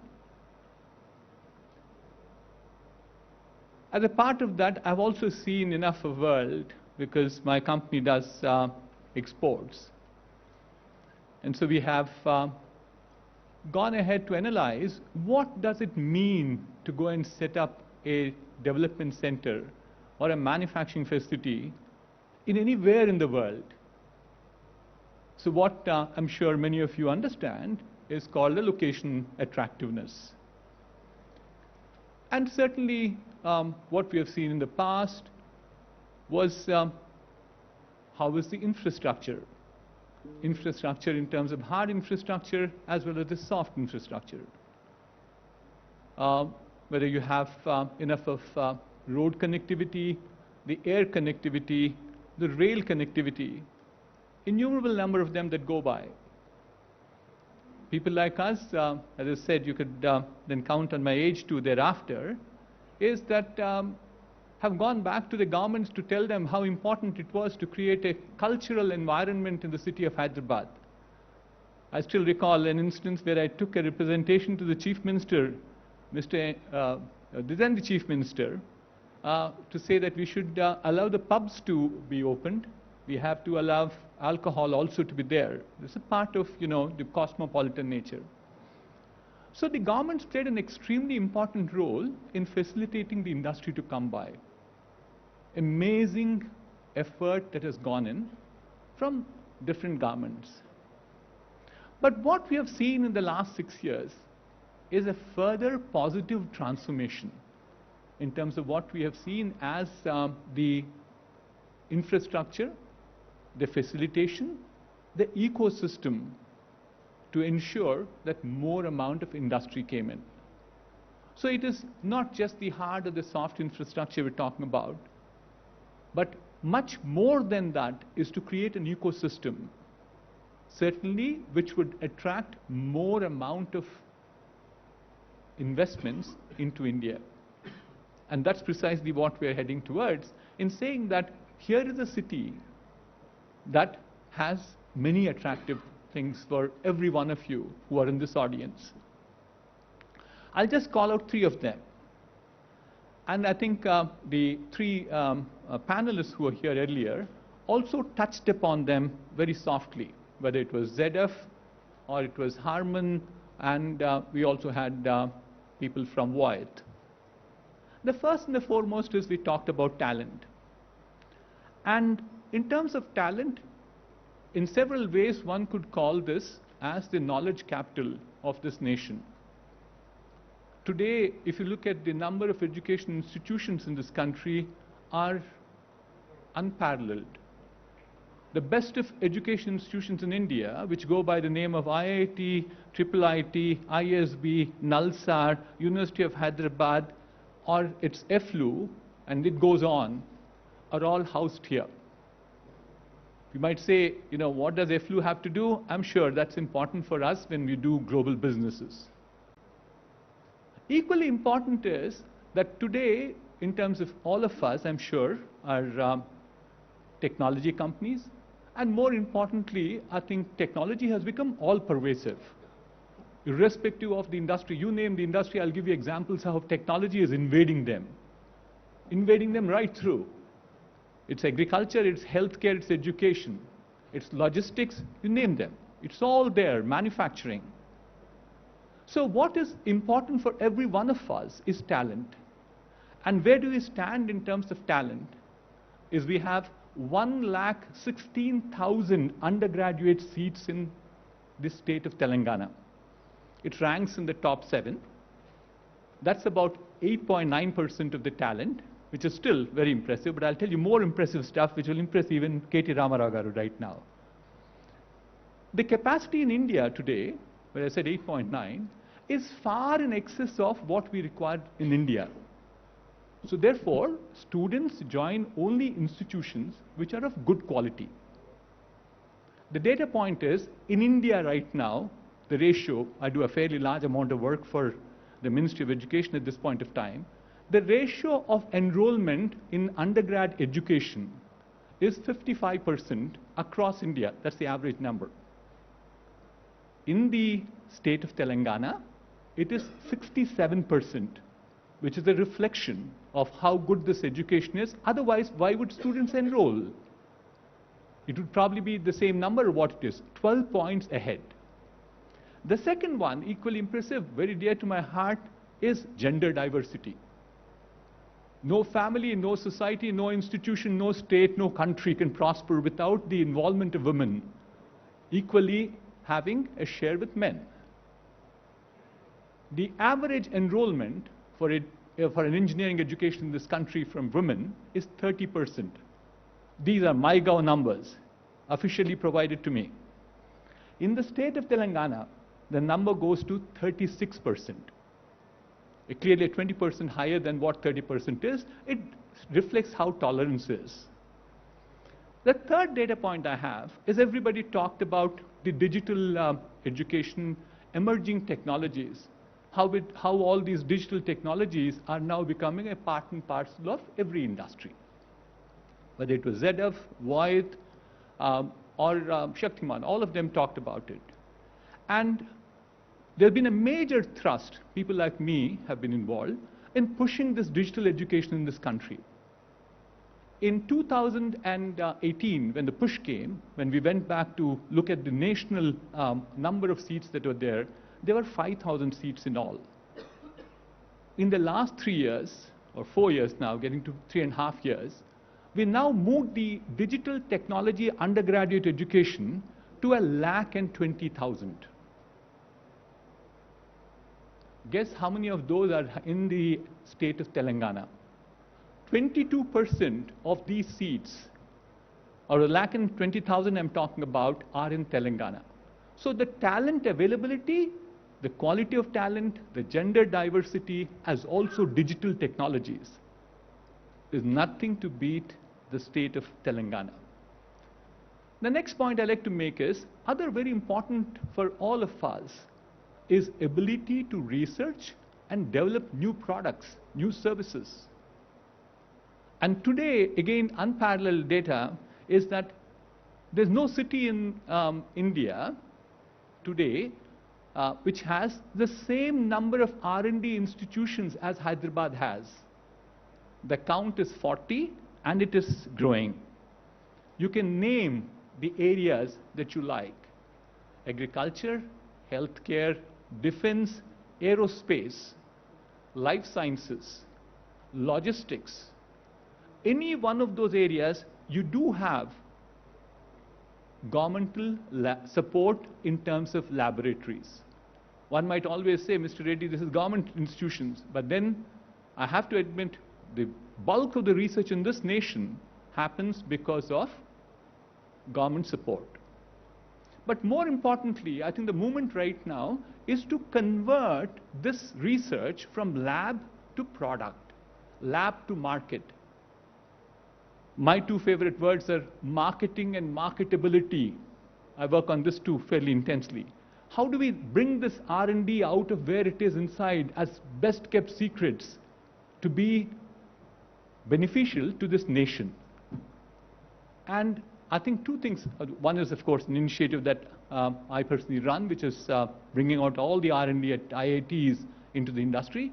But more importantly, from here, Telangana government created this institution called RICH, which is basically called the Research Innovation Council of Hyderabad. And they have done some amazing work in the last 4 years. So if you're looking at research for products, this is again the location to be in. Finally, my last one is all about the world that we live in. We talk about innovation. And innovation can come because of research. Research leads into innovation. Innovation leads into incubation. And thereafter, you get to an entrepreneurship. And today, in the first few states, we said it's the youngest state in the country. But one of the few states which started an innovation incubation center was in Telangana, in the form of something called T-Hub. And T-Hub has made waves. T-Hub is now into its form called 2.0.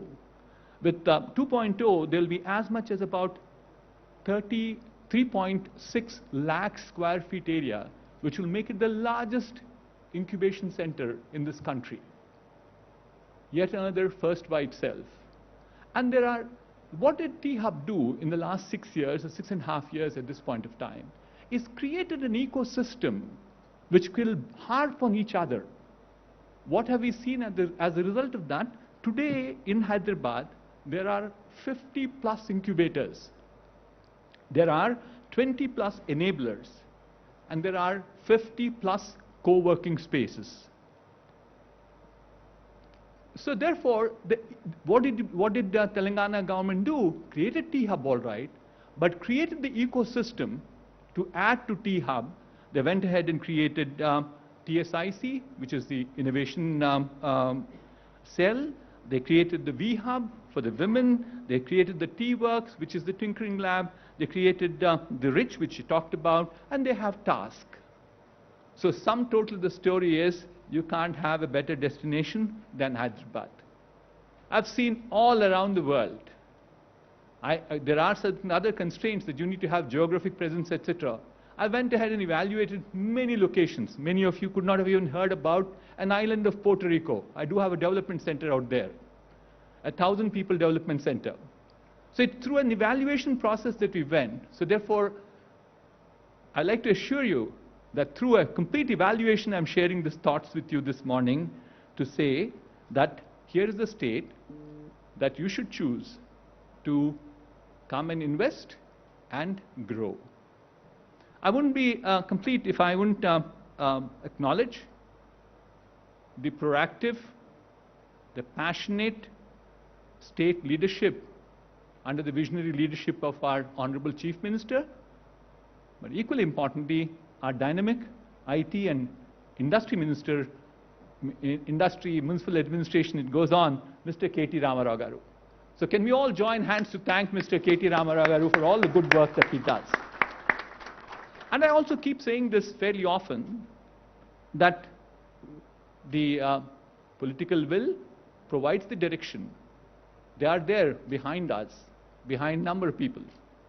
But what makes the difference is the bureaucracy. The civil servant is the guy who really executes it. And what we have in a committed and a dedicated government machinery in front of us today is Mr. Jayesh Ranjan, who did a phenomenal job in making what is Hyderabad today. So thank you very much, ladies and gentlemen. I hope this will be, these few thoughts will be very useful to you. And I wish all of you will come and invest more in Hyderabad. Thank you.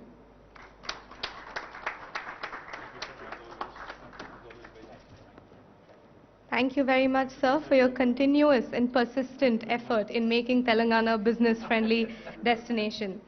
I would now like to request His Excellency Ambassador Walter J. Lindner, Embassy of the Federal Republic of Germany, to share his views on the efforts made by the German government to promote bilateral exchange between Germany and India.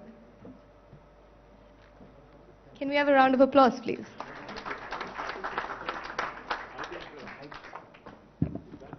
Thank you, ladies and gentlemen. Honorable Minister, Honorable Principal Secretary, dignitaries on the dais, and representatives of the German companies, Mr. Halusha, all protocol observed. Now, as the Principal Secretary has said, there are 28 different Indias. I have seen most of them. I travel since 3 years quite a lot through the country. And wherever I go as ambassador, of course, I will see the Chief Minister and the governors and the mayors and representatives of the German business community and others, of course. So, of course, every state and every state representative has a job to sell his own state. Painted in the nicest colors, come to us. Some say come to us as investors. Some don't even say it. They just say they take it for granted you would come. And when I came here for the first time to Hyderabad 3 months ago, of course I met also the dignitaries, and Chief Minister was not there, but his son, of course, and the Minister, and the Principal Secretary, and the Governor, Mayor. And when we met for the first time, not because we spent same years in New York, in the same area, me in the Union Square, you in 30th streets, where you learn how to be to the point. You ask a question, no, you get no nonsense, you get an answer. That's what you got with your minister. And we had an eye-opening meeting, and I can say it openly now because it was behind closed doors, but now the doors are open because you are here. We were talking about, he was selling his state, saying, bring more investors, German investors. And I said, okay, that's what all the ministers say in the 28 different Indias. Why should they come? And then he made his case. And I was very, very impressed. It's not so easy to impress me, but he impressed me. Because he had clear vision, and he said, you know, if an investor comes, he will get this and this and this and this. He even mentioned, I remember, he said, you know, if you want to have a new investor and he comes and he wants to buy a land or something, there's a timeline of 2 weeks or 3 weeks or something, whether when he gets an answer. If he doesn't get an answer, the principal's secretary has to pay the fine. Or loses his job, I don't know what he said. He didn't go that far. But so far, these 2 weeks were never missed. Very convincing. So I said, you know what, it's good that we talk about this, but we should inform the German business community about all these points. And then it was your idea to say, you know, let's have a round table, let me speak to them and present them the conditions they will find when they come here. And that's why we are here today. So 2 months ago we talked about it. 2 months later we got it realized. Another proof of the efficiency. No chit chat, but concrete. We do something, we make a plan, and here we are. I'm like the announcer band before your minister talks here, but I do this, it comes from my heart because I like to offer the German business community the best information they can get. What their decision will be, this is up to them. Nobody invests in a country or in India or in a state because the ambassador says, go there.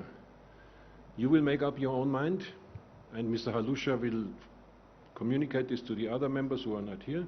And then, as he said today, the groups of different groups of companies, those who are already here, maybe might open a second one, a second representation.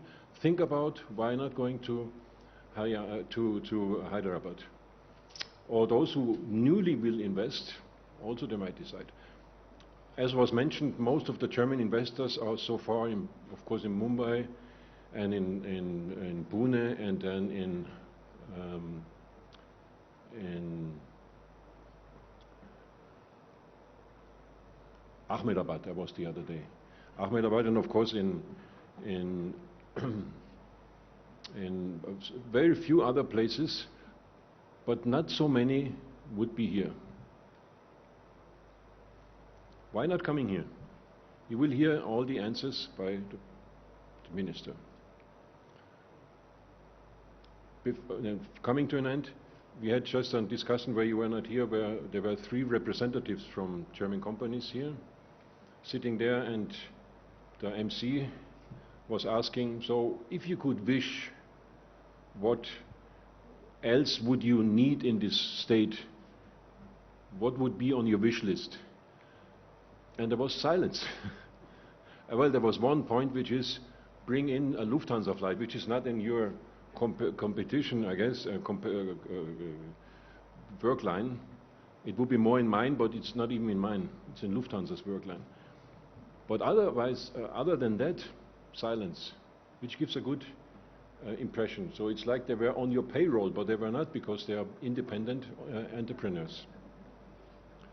So I'm very happy that I see quite a number of people here today, and I look very much forward to exactly now this moment when the Minister will tell you with his own words why a German company should come here and should maybe not come to the other places I mentioned, but should come to Hyderabad.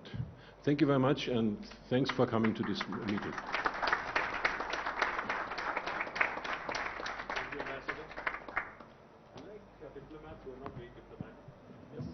Thank you very much, sir, for your thought-provoking inputs. I would now like to request our Honorable Minister for IT and Industries and Urban Development and the topmost leadership of the state to speak about the government's support for German investments in our state.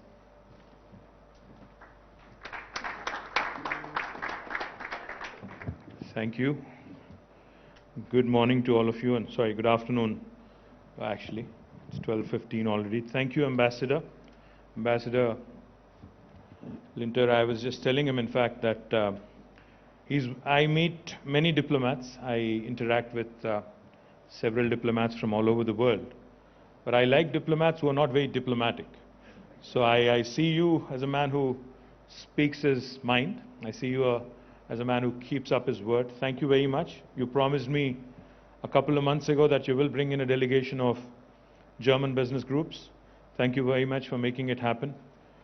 Karen Stoll, the Consul General, thank you, Madam, for also being very, very supportive of all of our efforts.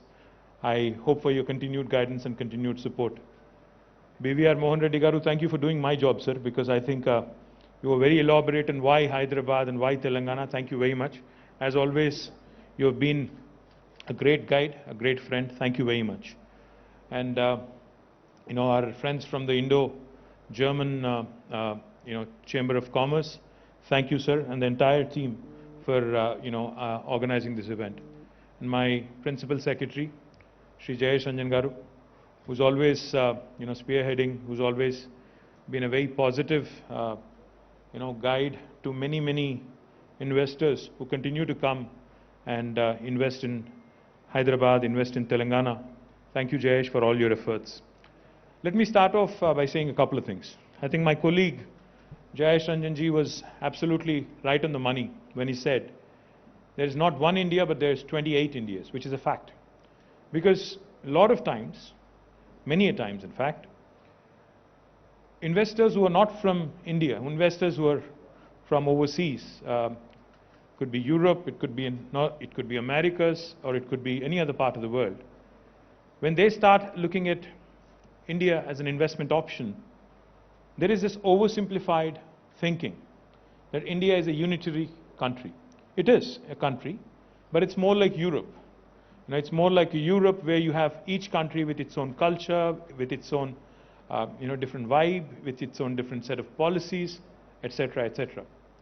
Let me just quickly tell you why Jayesh must have said there are 28 different Indias.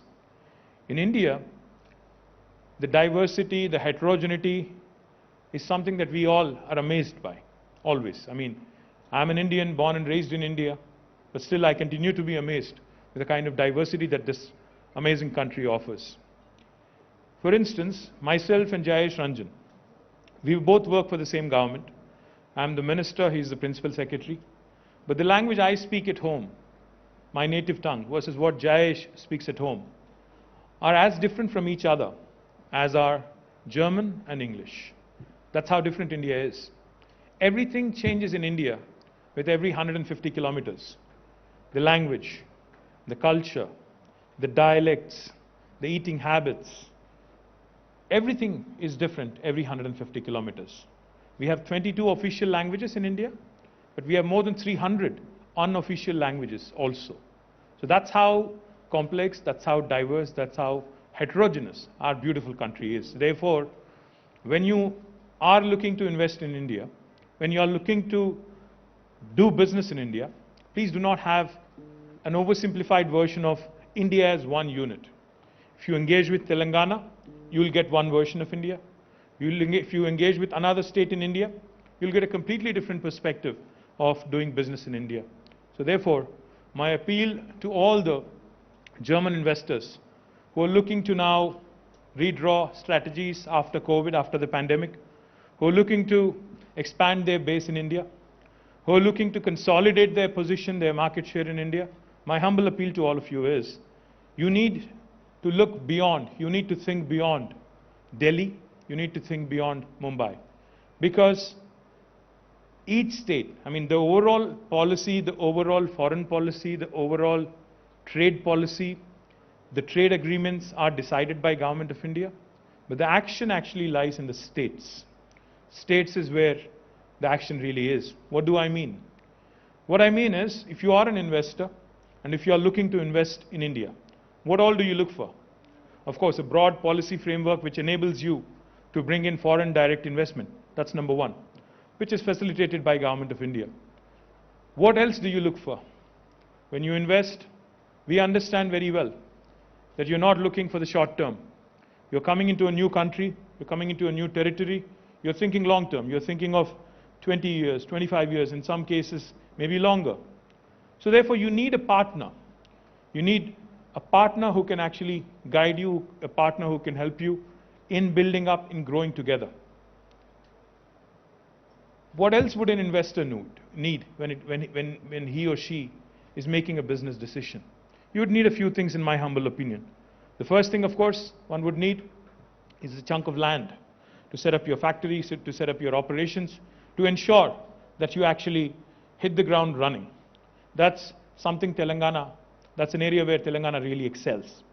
In Telangana, we have more than 200,000 acres of land readily available for industrial usage. We have a corporation called as the Telangana State Industrial Infrastructure Corporation, which will facilitate, no matter what your business requirement is in terms of land, we will facilitate that land being handed over to you, either in the form of a leasehold or in the form of a freehold piece of land, so that you can start your factory. You just heard our friends from Light Auto. They were talking about how they wanted 100 acres of land and how quick the government of Telangana was to actually come back to them within 10 days and ensure that the paperwork was all done and the MOU was signed right here, right in front of all of you.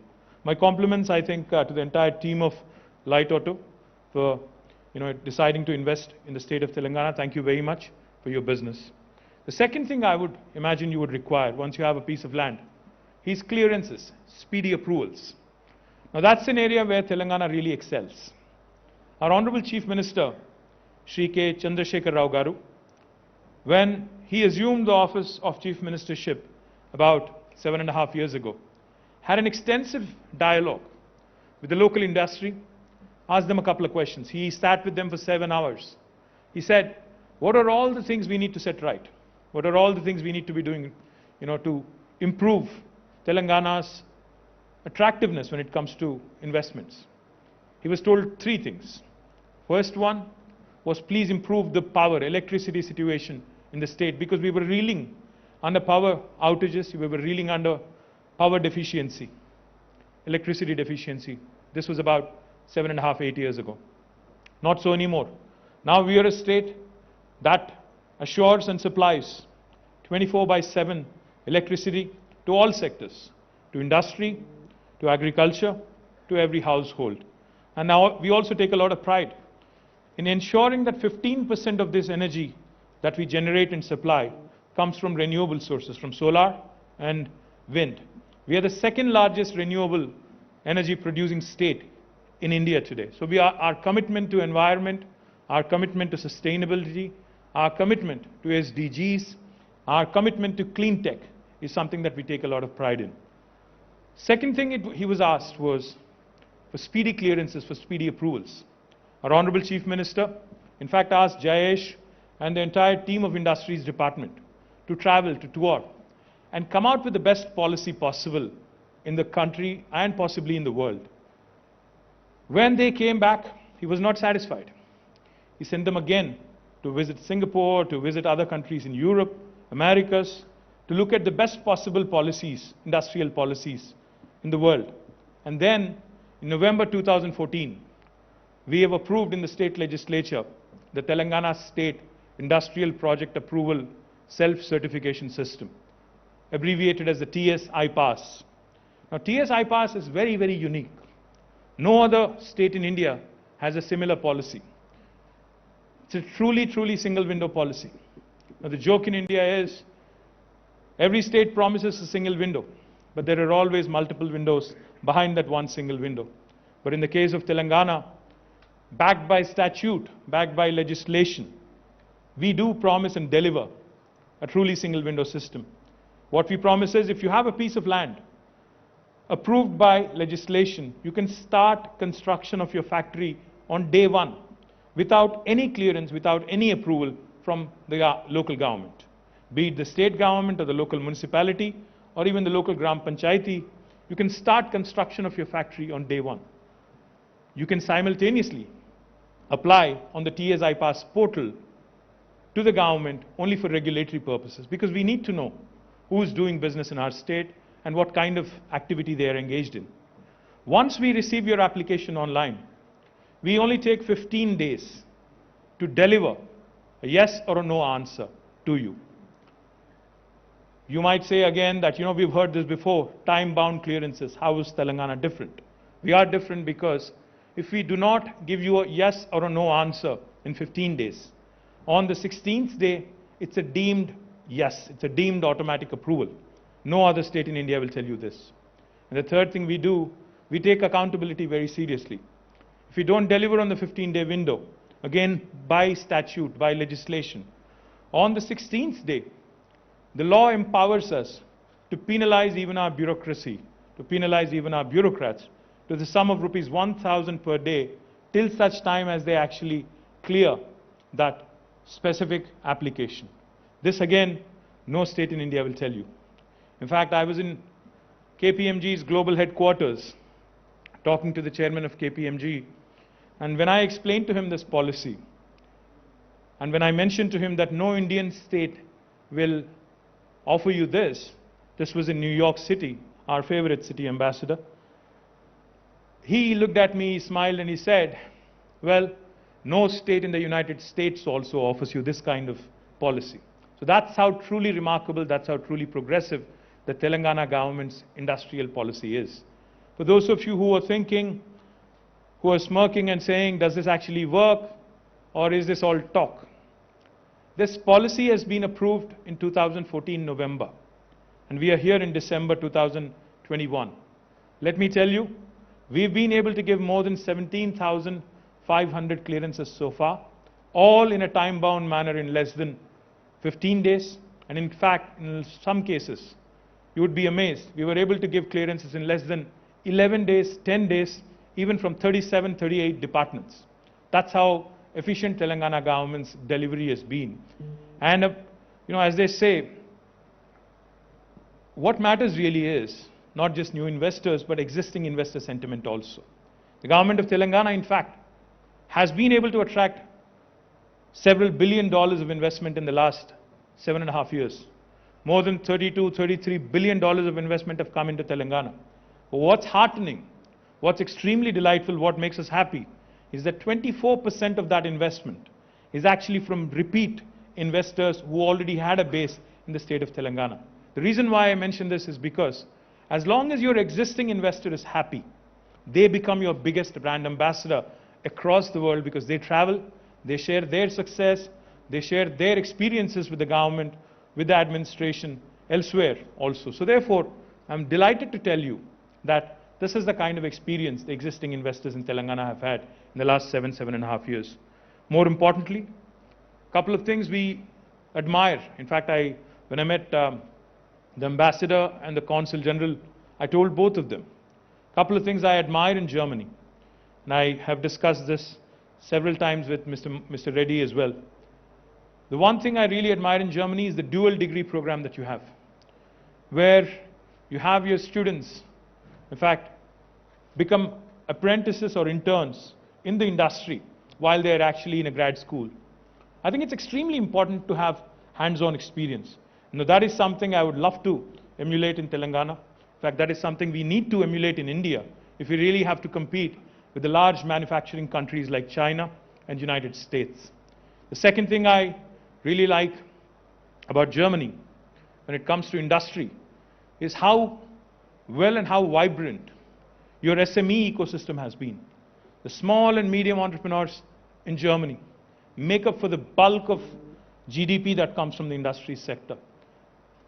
Subject to correction, I've learned that nearly 80+% of the GDP contribution from the industry sector actually comes from the medium and the small entrepreneurs in Germany, which is a remarkable number, if you ask me, because that goes to show you how well the German ecosystem is in terms of encouraging the small and the medium entrepreneurs. And now that is something, again, I think India has a lot to learn from. That is something, again, we in Telangana certainly can take a few leaves of your book. The more important thing that I've also learned from my experiences in meeting the German entrepreneurs, your products are of world repute. You know, all the automobiles that run on the Indian roads and elsewhere in the world are of international class, and of course, your engineering, your precision engineering, to be particular, is extremely popular.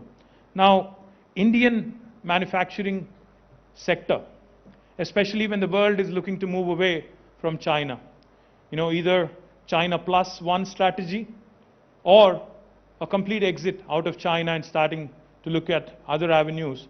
I think India, in fact, if we really want to take that pole position as a competitor to China, we definitely need to take a few lessons on attracting more manufacturing business to our state and other states also. And that's again where German entrepreneurs can work with us. German entrepreneurs can engage with us and help us grow this ecosystem, because we have a lot of, Mr. Mohan Reddy talked about engineering colleges. He talked about gender diversity. He talked about skilling. What I would also like to add is we have a lot of ITIs, not just IITs, but also ITIs. We also have a lot of polytechniques. We also have a lot of very unique vocational training institutions, which are extremely important in providing employment to different sectors of the population, different sections of the population. And especially in a manufacturing economy, all these become very important cogs in the wheel. So therefore, Telangana government would be very happy to also work with the German entrepreneurs and German government in ensuring that we actually create a more vibrant ecosystem with respect to manufacturing. The other thing I would also like to point out, Hyderabad and Telangana, if you look at us in the Indian map, we're bang in the middle. We're very well connected to the rest of the world. We're very well connected, of course, to the rest of the country, but we're also very well connected to the rest of the world. Ambassador, you mentioned Lufthansa, but I'm told by some people in Delhi that Air India would actually start services to Frankfurt and other locations, Germany, very soon from Hyderabad. I hope that will also help us getting more and more German entrepreneurs and German investors quickly to Hyderabad rather than come via Bombay or come via Delhi. I would also be, remiss if I don't mention the current ecosystem in Hyderabad is very conducive. We have a large number of defense labs. We have a large number of aerospace entrepreneurs. We have a large number of research labs in a variety of sectors, ranging all the way from agriculture to aerospace, as was pointed out by Mr. Reddy. Now that gives you opportunities to collaborate, to work with us across various sectors. And the last thing I would say, Government of Telangana not only promises, but we also deliver. We ensure speedy clearances. We ensure land allocation in a quick manner. We also ensure that whatever manpower you require, whatever human resources you require, with a specific skill set, we will train them at our cost, and we will offer them to you so that they are readily employable. Of course, on the locational advantages and the quality of living, Mercer is an institution that rates cities on a livability index. In the last 5 years, Hyderabad has been rated as a city with the best quality of living on the livability index in India among all Indian cities. And also, the last thing I would say before I quit, if a German entrepreneur is willing to invest in Telangana, but is reluctant because he has a better offer in terms of fiscal incentives from another state in India, if you're willing to share that with me and Jayesh, I'll only promise you one thing: we'll either meet or beat that offer so that you make Telangana your home in the days to come. Once again, welcome you all to Hyderabad. I hope you have a fantastic stay, and thank you very much for this lovely opportunity. Cheers.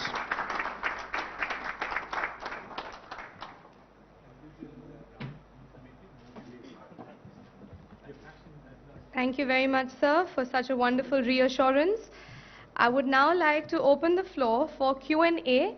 I think we have multifaceted, different, diverse group of industries in this room. So if anybody has a question, please raise your hand, introduce yourself. The mics will be passed around, and you can pose the question to any dignitary on stage. Mr. Ramarao, very impressive talk from you. Congratulations to you and your team. I have one question which is... Sir, can you introduce yourself? Sorry to interrupt. My name is Ranjit Pratap. I am the... If you connect me to the chamber, I am the president of the Southern Region Council.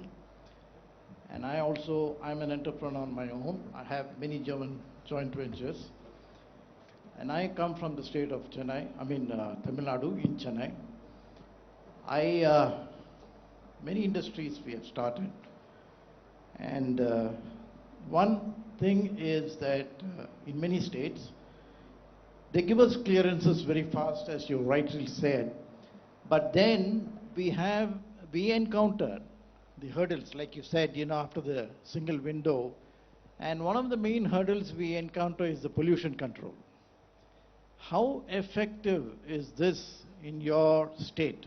Because I know pollution is not entirely a state subject. It is also, the environment and pollution is also the central subject. And you have to overlap and work together with the central government. And there are some clearances which the central government has to give the nod. We always get into these kind of problems. Can you give us an answer on that? Thank you, Mr. Ranjit. It's a great question because, like you said, I think there are areas where center and state also need to work together, absolutely. But let me tell you, sir, we have a very clear strategy when it comes to the various categories of industries, especially those that have effluents and those that those that can cause pollution. So there is the green category, there is the orange category, and there is a red category. As far as city of Hyderabad is concerned, our government had issued a government order back in 2013, clearly stating that no red or orange category industries will be allowed inside of the outer ring road that you may have possibly traveled when you came into Hyderabad today. So no red or orange inside of the city, inside of the ORR, only because we want to make sure that Hyderabad, like I said, which has been rated as a city with the best quality of living among all Indian cities, continues to remain relatively free from industrial pollution, because as the city is growing, we also need to make sure that environment and economy go hand in hand. The second thing we also do, the state of, for those units which are already inside, which have been set up, say, decades ago, what we've also offered them is a relocational package. We've created infrastructure elsewhere. We've offered them, some SOPs also to move so that they also don't actually feel the pinch. And we have also offered them land conversion so that they can use the current land where they are located, and it makes it viable and economically a lot of sense to them. But more important question is, what do you do when there are MOEF clearances, Ministry of Environment and Forest clearances, etc.? What we've done, sir, is we thought on scale. For example, one of the largest industries that we have in Telangana is pharmaceuticals and life sciences. Now, pharma, what we have done is we have created a large park in about 12,000 acres, and we have gotten a single clearance, en bloc clearance from MOEF. We already have the environmental clearance. So if you're starting a pharma unit, you can go readily and hit the ground running. There is no time lag of 1.5 years or 2 years that you would face elsewhere in the country. There are, of course, other categories which also, beyond pharma, which also are potentially red or orange. What we offer for them is, in fact, Jayesh, myself, we meet with the local pollution control board, the state pollution control board, every 15 days to 20 days. We ensure, because we have to meet that 15-day window on the 3SI pass, we ensure that if there are challenges, if there are areas where an enterprise cannot be permitted, we say no to them within the 15-day time period. We ask them to come back with an alternative option. So therefore, at least there is no ambiguity, as far as clearances are concerned. So either it's a yes or a no. That's exactly what I said. Like Pharma City, we have gotten an en bloc clearance. Elsewhere, if there is a challenge, we say no. But if there is a yes, we move forward. And that's how clear our communication has been. That's how we've been successful. Thank you. Good afternoon, everyone. My name is Kripi. I'm a filmmaker and I run a film production company called Rachna Shala Productions. I wanted to know from the Honorable Minister that how state of Telangana would help new entrepreneurs and small-sized, companies. Thank you. Well, film production is a very, very important business in Hyderabad and Telangana. Kriti, you said, right? Kripi. Please sit. Kripi, thank you. We have a very vibrant, Telugu film industry right here. In fact, not just the film industry, but we also have a large, creative industry when it comes to OTT platforms or even the television channels, the multitude of them that are prevalent in our two Telugu states. And more importantly, we are also attracting, even Bollywood and others to come to Telangana and shoot here. So therefore, the incentives that are offered, I can share that with you. But if you are a newly ingrained person or a businesswoman into this, I think you should engage with Jayesh offline because we have a very well laid out, very clearly enunciated policy. Thank you. Yes, I have another question. Good afternoon. My name is Sebastian Schulz. I'm the general manager of Lavelle GmbH. We are based in Düsseldorf, in Hyderabad, and also in China. And we are a trade facilitator, a business consultant, and market entry consultant for companies around the world, with a focus now on India, of course, recently. As you rightfully said, Minister Ramarao, many companies look from China to look for an alternative out of China. It has become difficult during the COVID days, especially to operate in China. And we have many companies on the line that are keen to look towards India and towards Telangana as well. I wanted to know, because in China, many companies settle in big industrial parks. They have very much catered to all their needs, including residential property, everything in one spot. Is there a similar approach or a similar strategy in Telangana that you could see for those companies that look towards industrial parks and setting up R&D centers around and so on? Thank you. I'm sorry, I didn't get your name though. Sebastian Schulz. Okay, I'm not going to be able to pronounce Schulz, it. S-T-H. Sebastian. Yes. Okay, Sebastian is easy. Thank you, Sebastian. Sebastian, quickly, in fact, we as a state, our Honorable Chief Minister, is a firm believer that India needs to compete on scale. If we have to achieve, unless we achieve economies of scale, we are never going to be able to compete with China. Because, a lot of goods that get manufactured in China and are imported into India are still cheaper in comparison to them being manufactured locally. So that's the challenge that we run into. So therefore, when we started as our journey about 7.5 years ago, our Honorable Chief Minister gave us a very clear mandate. He said, please think on scale. So therefore, in Telangana today, you have not India's, but the world's single largest pharma cluster in the form of Hyderabad Pharma City. It would be the world's largest. We also have India's largest textile park. What we do in these large industrial parks is, exactly like you said, we have a live, work, learn, play mode. So that all the employees that would be working there, because there are concerns about pollution, there are concerns about what kind of activities would be allowed inside of these parks. But if the employees who are working, or if the entrepreneurs who are actually working there are also co-located inside the park, then even the fears of those adjoining would also be allayed. So therefore, in our pharma city, even in our textile park, even other electronics parks, we accommodate dormitories, we accommodate housing. We also, in fact, are keen. I've told Ambassador Linder in the past, I would reiterate it again, because a lot of German companies are small and medium, if government of Germany is willing, and if government of Germany is willing to facilitate a conversation, either via Indo-German chamber or otherwise, we would be even happy to actually propose and set up a German cluster so that we can create plug-and-play infrastructure. We can create all sort of facilities that you would require when you come into India. And we could even create a facilitation council for you to market your products. And we could even validate partners for you, local partners, joint venture partners who potentially can work with you. Because we are interested in ensuring that our small and medium guys also grow big. They also partner with you. They also learn from you. There could be a technology partnership. There could be technology licensing, etc., etc. So, as a government, We are extremely positive and gung-ho about the growth of enterprise in Telangana, in India, and we would be more than happy to work with your embassy here in ensuring that we actually create something truly unique. But we already do what you just asked us. Live, work, learn, and play. Thank you. Good afternoon, sir. Hi. My name is Komet Reddy Saivardhan Reddy. I'm from Hyderabad, born and brought up. So I'm the youngest entrepreneur, startup entrepreneur. So I'm dealing with German entrepreneurs as well currently.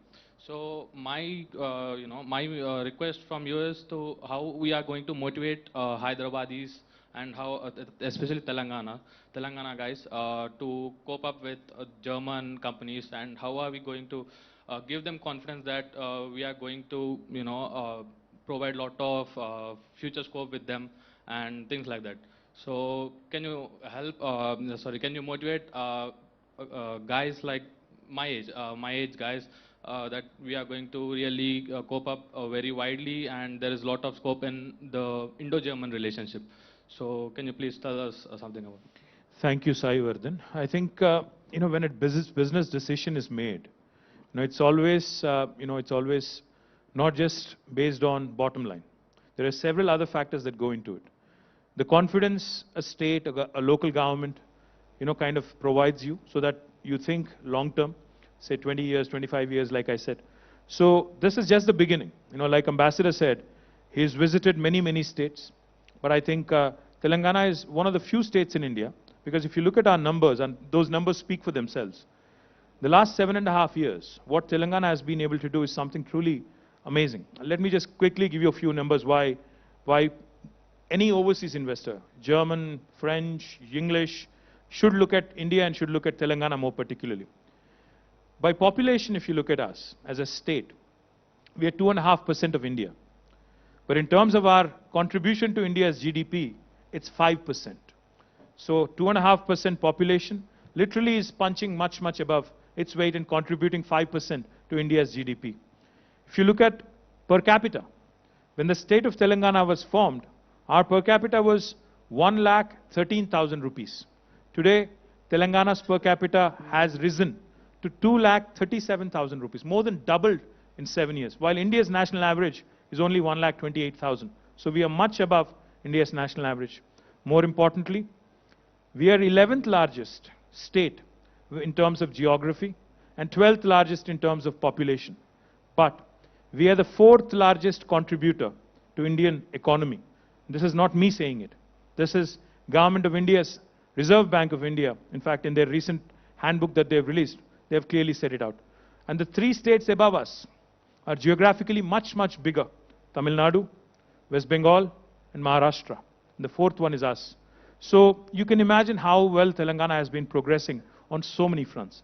Now the one thing I can assure you of, and all the entrepreneurs who have a base in Germany or who are from Germany, is that the state will not just be a platform for you to invest. We will be your partner. For example, if you have an issue with Government of India, if there is a tax related issue or a policy issue, we will also be your partner, we will also be your advocate.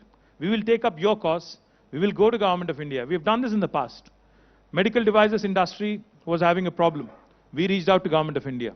Electronics industry had several issues that they wanted us to resolve. We reached out to Government of India so that we ensure India's attractiveness in terms of attracting business is sustained, and more importantly, Telangana continues to grow and continues to contribute to India's growth story.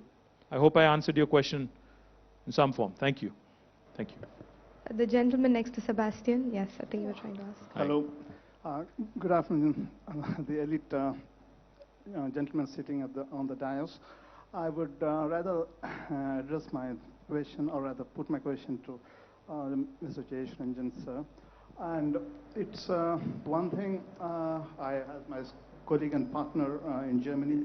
Sir, can you introduce yourself? Sorry to interrupt. My name is Nath Tripurana. Right. I belong to, or rather, I have my companies spanning from Hyderabad to Hong Kong to Germany.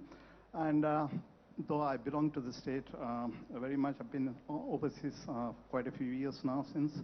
And as I just would take a little bit of extension to what Sebastian has pointed out, is about how we make a platform for the German investors or German companies to the state of Telangana, besides the, the paperwork or ease of paperwork, what the government of Telangana is providing for. Besides, the infrastructure situations like electricity improvement, power, or water, whatever. Now, the most important thing, which I have out of my experience of having to have dealt with the companies in the Far East and in other parts of the developing world, is it's just not the paperwork which is attracting or the most attractive part of inviting invitation. I would rather seek some more participation and support from the offices of Jayesh Ranjan sir, and is towards making some road shows in and out, or from here in Hyderabad and Telangana, as well as in Germany, because the road shows have been a success story, not just in China. We're always obsessed with competing with China or trying to beat China at their backyard. It's more important is we are also fighting with the Southeast Asian countries, or some of those other nations which are offering much better or rather competitive atmosphere and ground for investors. So it's just not, as he said, Jayesh has said, about 28 states. We are also fighting with or rather against some other states outside of India, like Vietnam or Cambodia or whatever not. So, well, even our next door, Bangladesh and Sri Lanka, in the textile sector particularly. So in light of all that, I would put it in a nutshell is, let's be more aggressive in our approach in pushing our state. I belong to this state. I'm maybe more biased or whatever towards this, but it really deserves with kind of intervention KTR sir has done in the last 7 years. I would see for a more proactive approach towards road shows, towards meeting one-to-one investors, where Sebastian would bring in them in the next few months' time, or even earlier, so that that would give better position to the table, bring to the table, rather than just the policies and infrastructure situations, which we are already competing with, as you know, the states like Maharashtra and Gujarat. Gujarat is also a very progressive, I wouldn't say progressive, but it's been very pushy state in giving a plug-and-play situation, which Telangana should also. I do appreciate about the Pharma City, which KTR sir has said about, which is giving a lot of ready-made facilities, but shouldn't just cater to that only. It should also cater to in a broader spectrum of industries. And decentralizing Hyderabad, where Sebastian, being a design consultant for town planning and stuff like that, we have a kind of presentation which I'll share to you at a later time, is about how we can decentralize IT sector or other sectors towards outskirts of Hyderabad, so that we don't have to be one point or point of concentration. Thank you very much. This thing about your inputs and stuff like that. Yeah, please. Thank you. Thank you very much, Mr. Nath. All the points that you have mentioned are very valid and relevant for us. I can tell this to you. I already mentioned it when I spoke earlier, that we have a very well-organized Invest Telangana cell, which takes care of all the requirements of the investors. It is not just about land and infrastructure and incentives. Suppose they want to partner with a local MSME, we maintain lists of all the best MSMEs who have global footprints already. So lots of facilitation support is provided by Invest Telangana, and I already mentioned that we have organized it along verticals. All the priority areas that we have, there is a vertical for that in the Invest Telangana cell. And I mentioned this also, that next month, incidentally, we will be actually visiting Germany. Honorable Minister is an invitee to the World Economic Forum in Davos, which is taking place from 17th to 20th January. Immediately after that, for 2 or 3 days, we are going to visit Germany, take assistance of the ambassador, his office here, the Indian embassies in Berlin and the consulates in Frankfurt and Munich, etc. And we will be actually reaching out. So we are doing lots of homework from now till then to list out good companies whom we can interact with, the associations whom we can meet. So I'm confident that this is not a one-off thing. Once we get an entry into Germany, there will be definitely an interest in Telangana, and we will be engaged with the companies more and more. Can I add? Yes, yes, yes. Can Mr. I add Alusha. something? Am I audible? Okay. I do have to do some marketing now for the Indo-German Chamber of Commerce, obviously, because we have more than 4,000 member companies, Indian companies as well as German companies. So they all have an interest in the bilateral corridor. And I would just reach out to you and say, come to us, contact us, because this is, I think, a very good platform for enhancing the bilateral trade and investment. We work closely together with other stakeholders, obviously the embassies, the consulates in India, as well as the Indian consulates in Germany. We work with them very closely. We work with German Trade and Invest. So this is a very good state authority that is in charge of also the bilateral investment. I can only offer you that. Also, there are some initiatives related to startup and startups company. There's a German-Indian startup exchange program that is funded by the federal ministry that you can reach out to. So this I would encourage you to do. And we are only one step away from all the industry and commerce chambers in Germany as well, because we are under the same umbrella. So also there, within a very short time, we can contact you to any given company in Germany. So please reach out. We'll be happy to support you in either way. We'll take the last question. Good afternoon. Good afternoon to everyone. I am Anurag Kotagiri, representing Rights India. We've been an Indo-German manufacturing firm for the past 23 years in Hyderabad. Sir, my question is to you, Honorable Minister KTR Garu. I see a lot of young mechanical engineers, production engineers, graduating from college, and some of them maybe due to lack of some guidance going into the IT industry.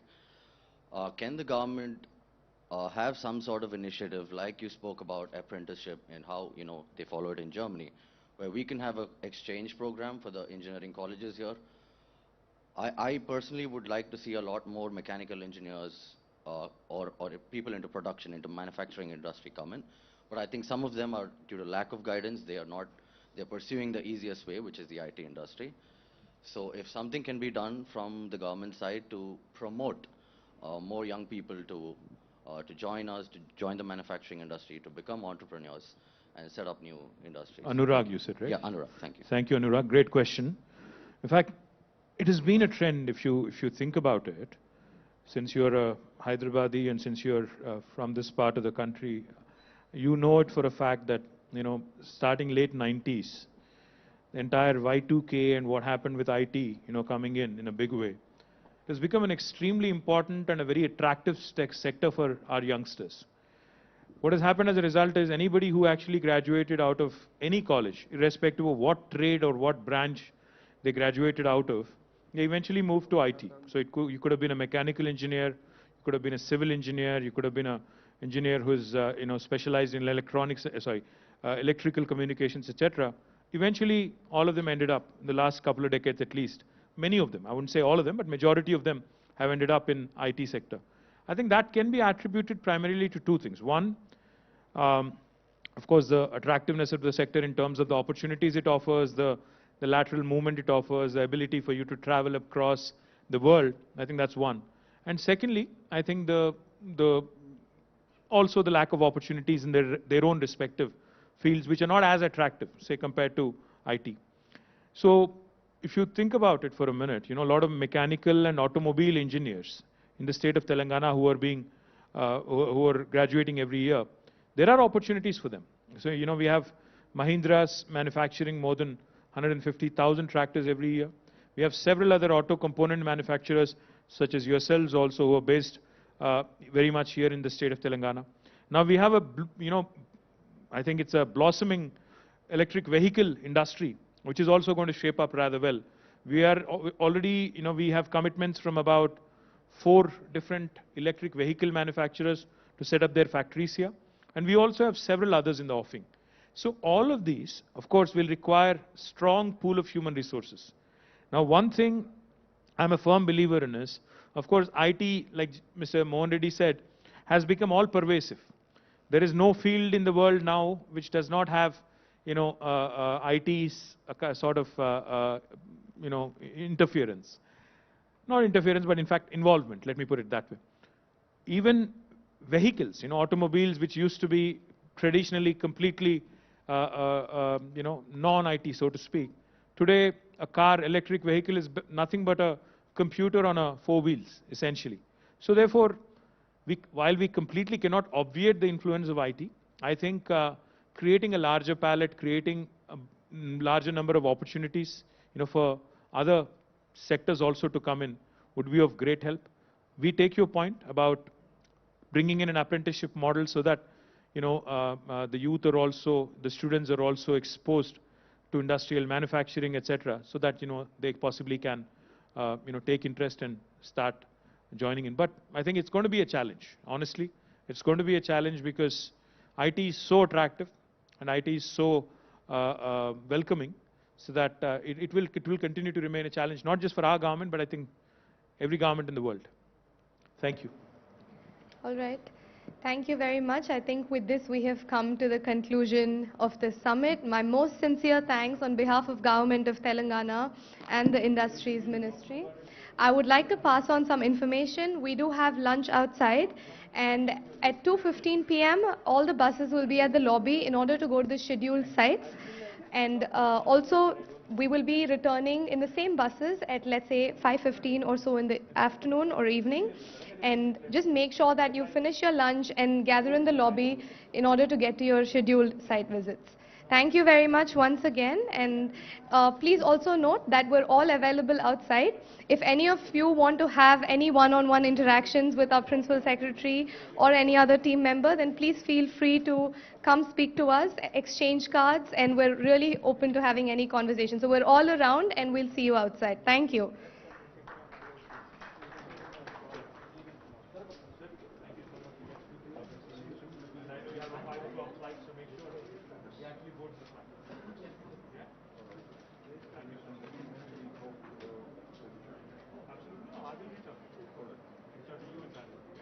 Thank you.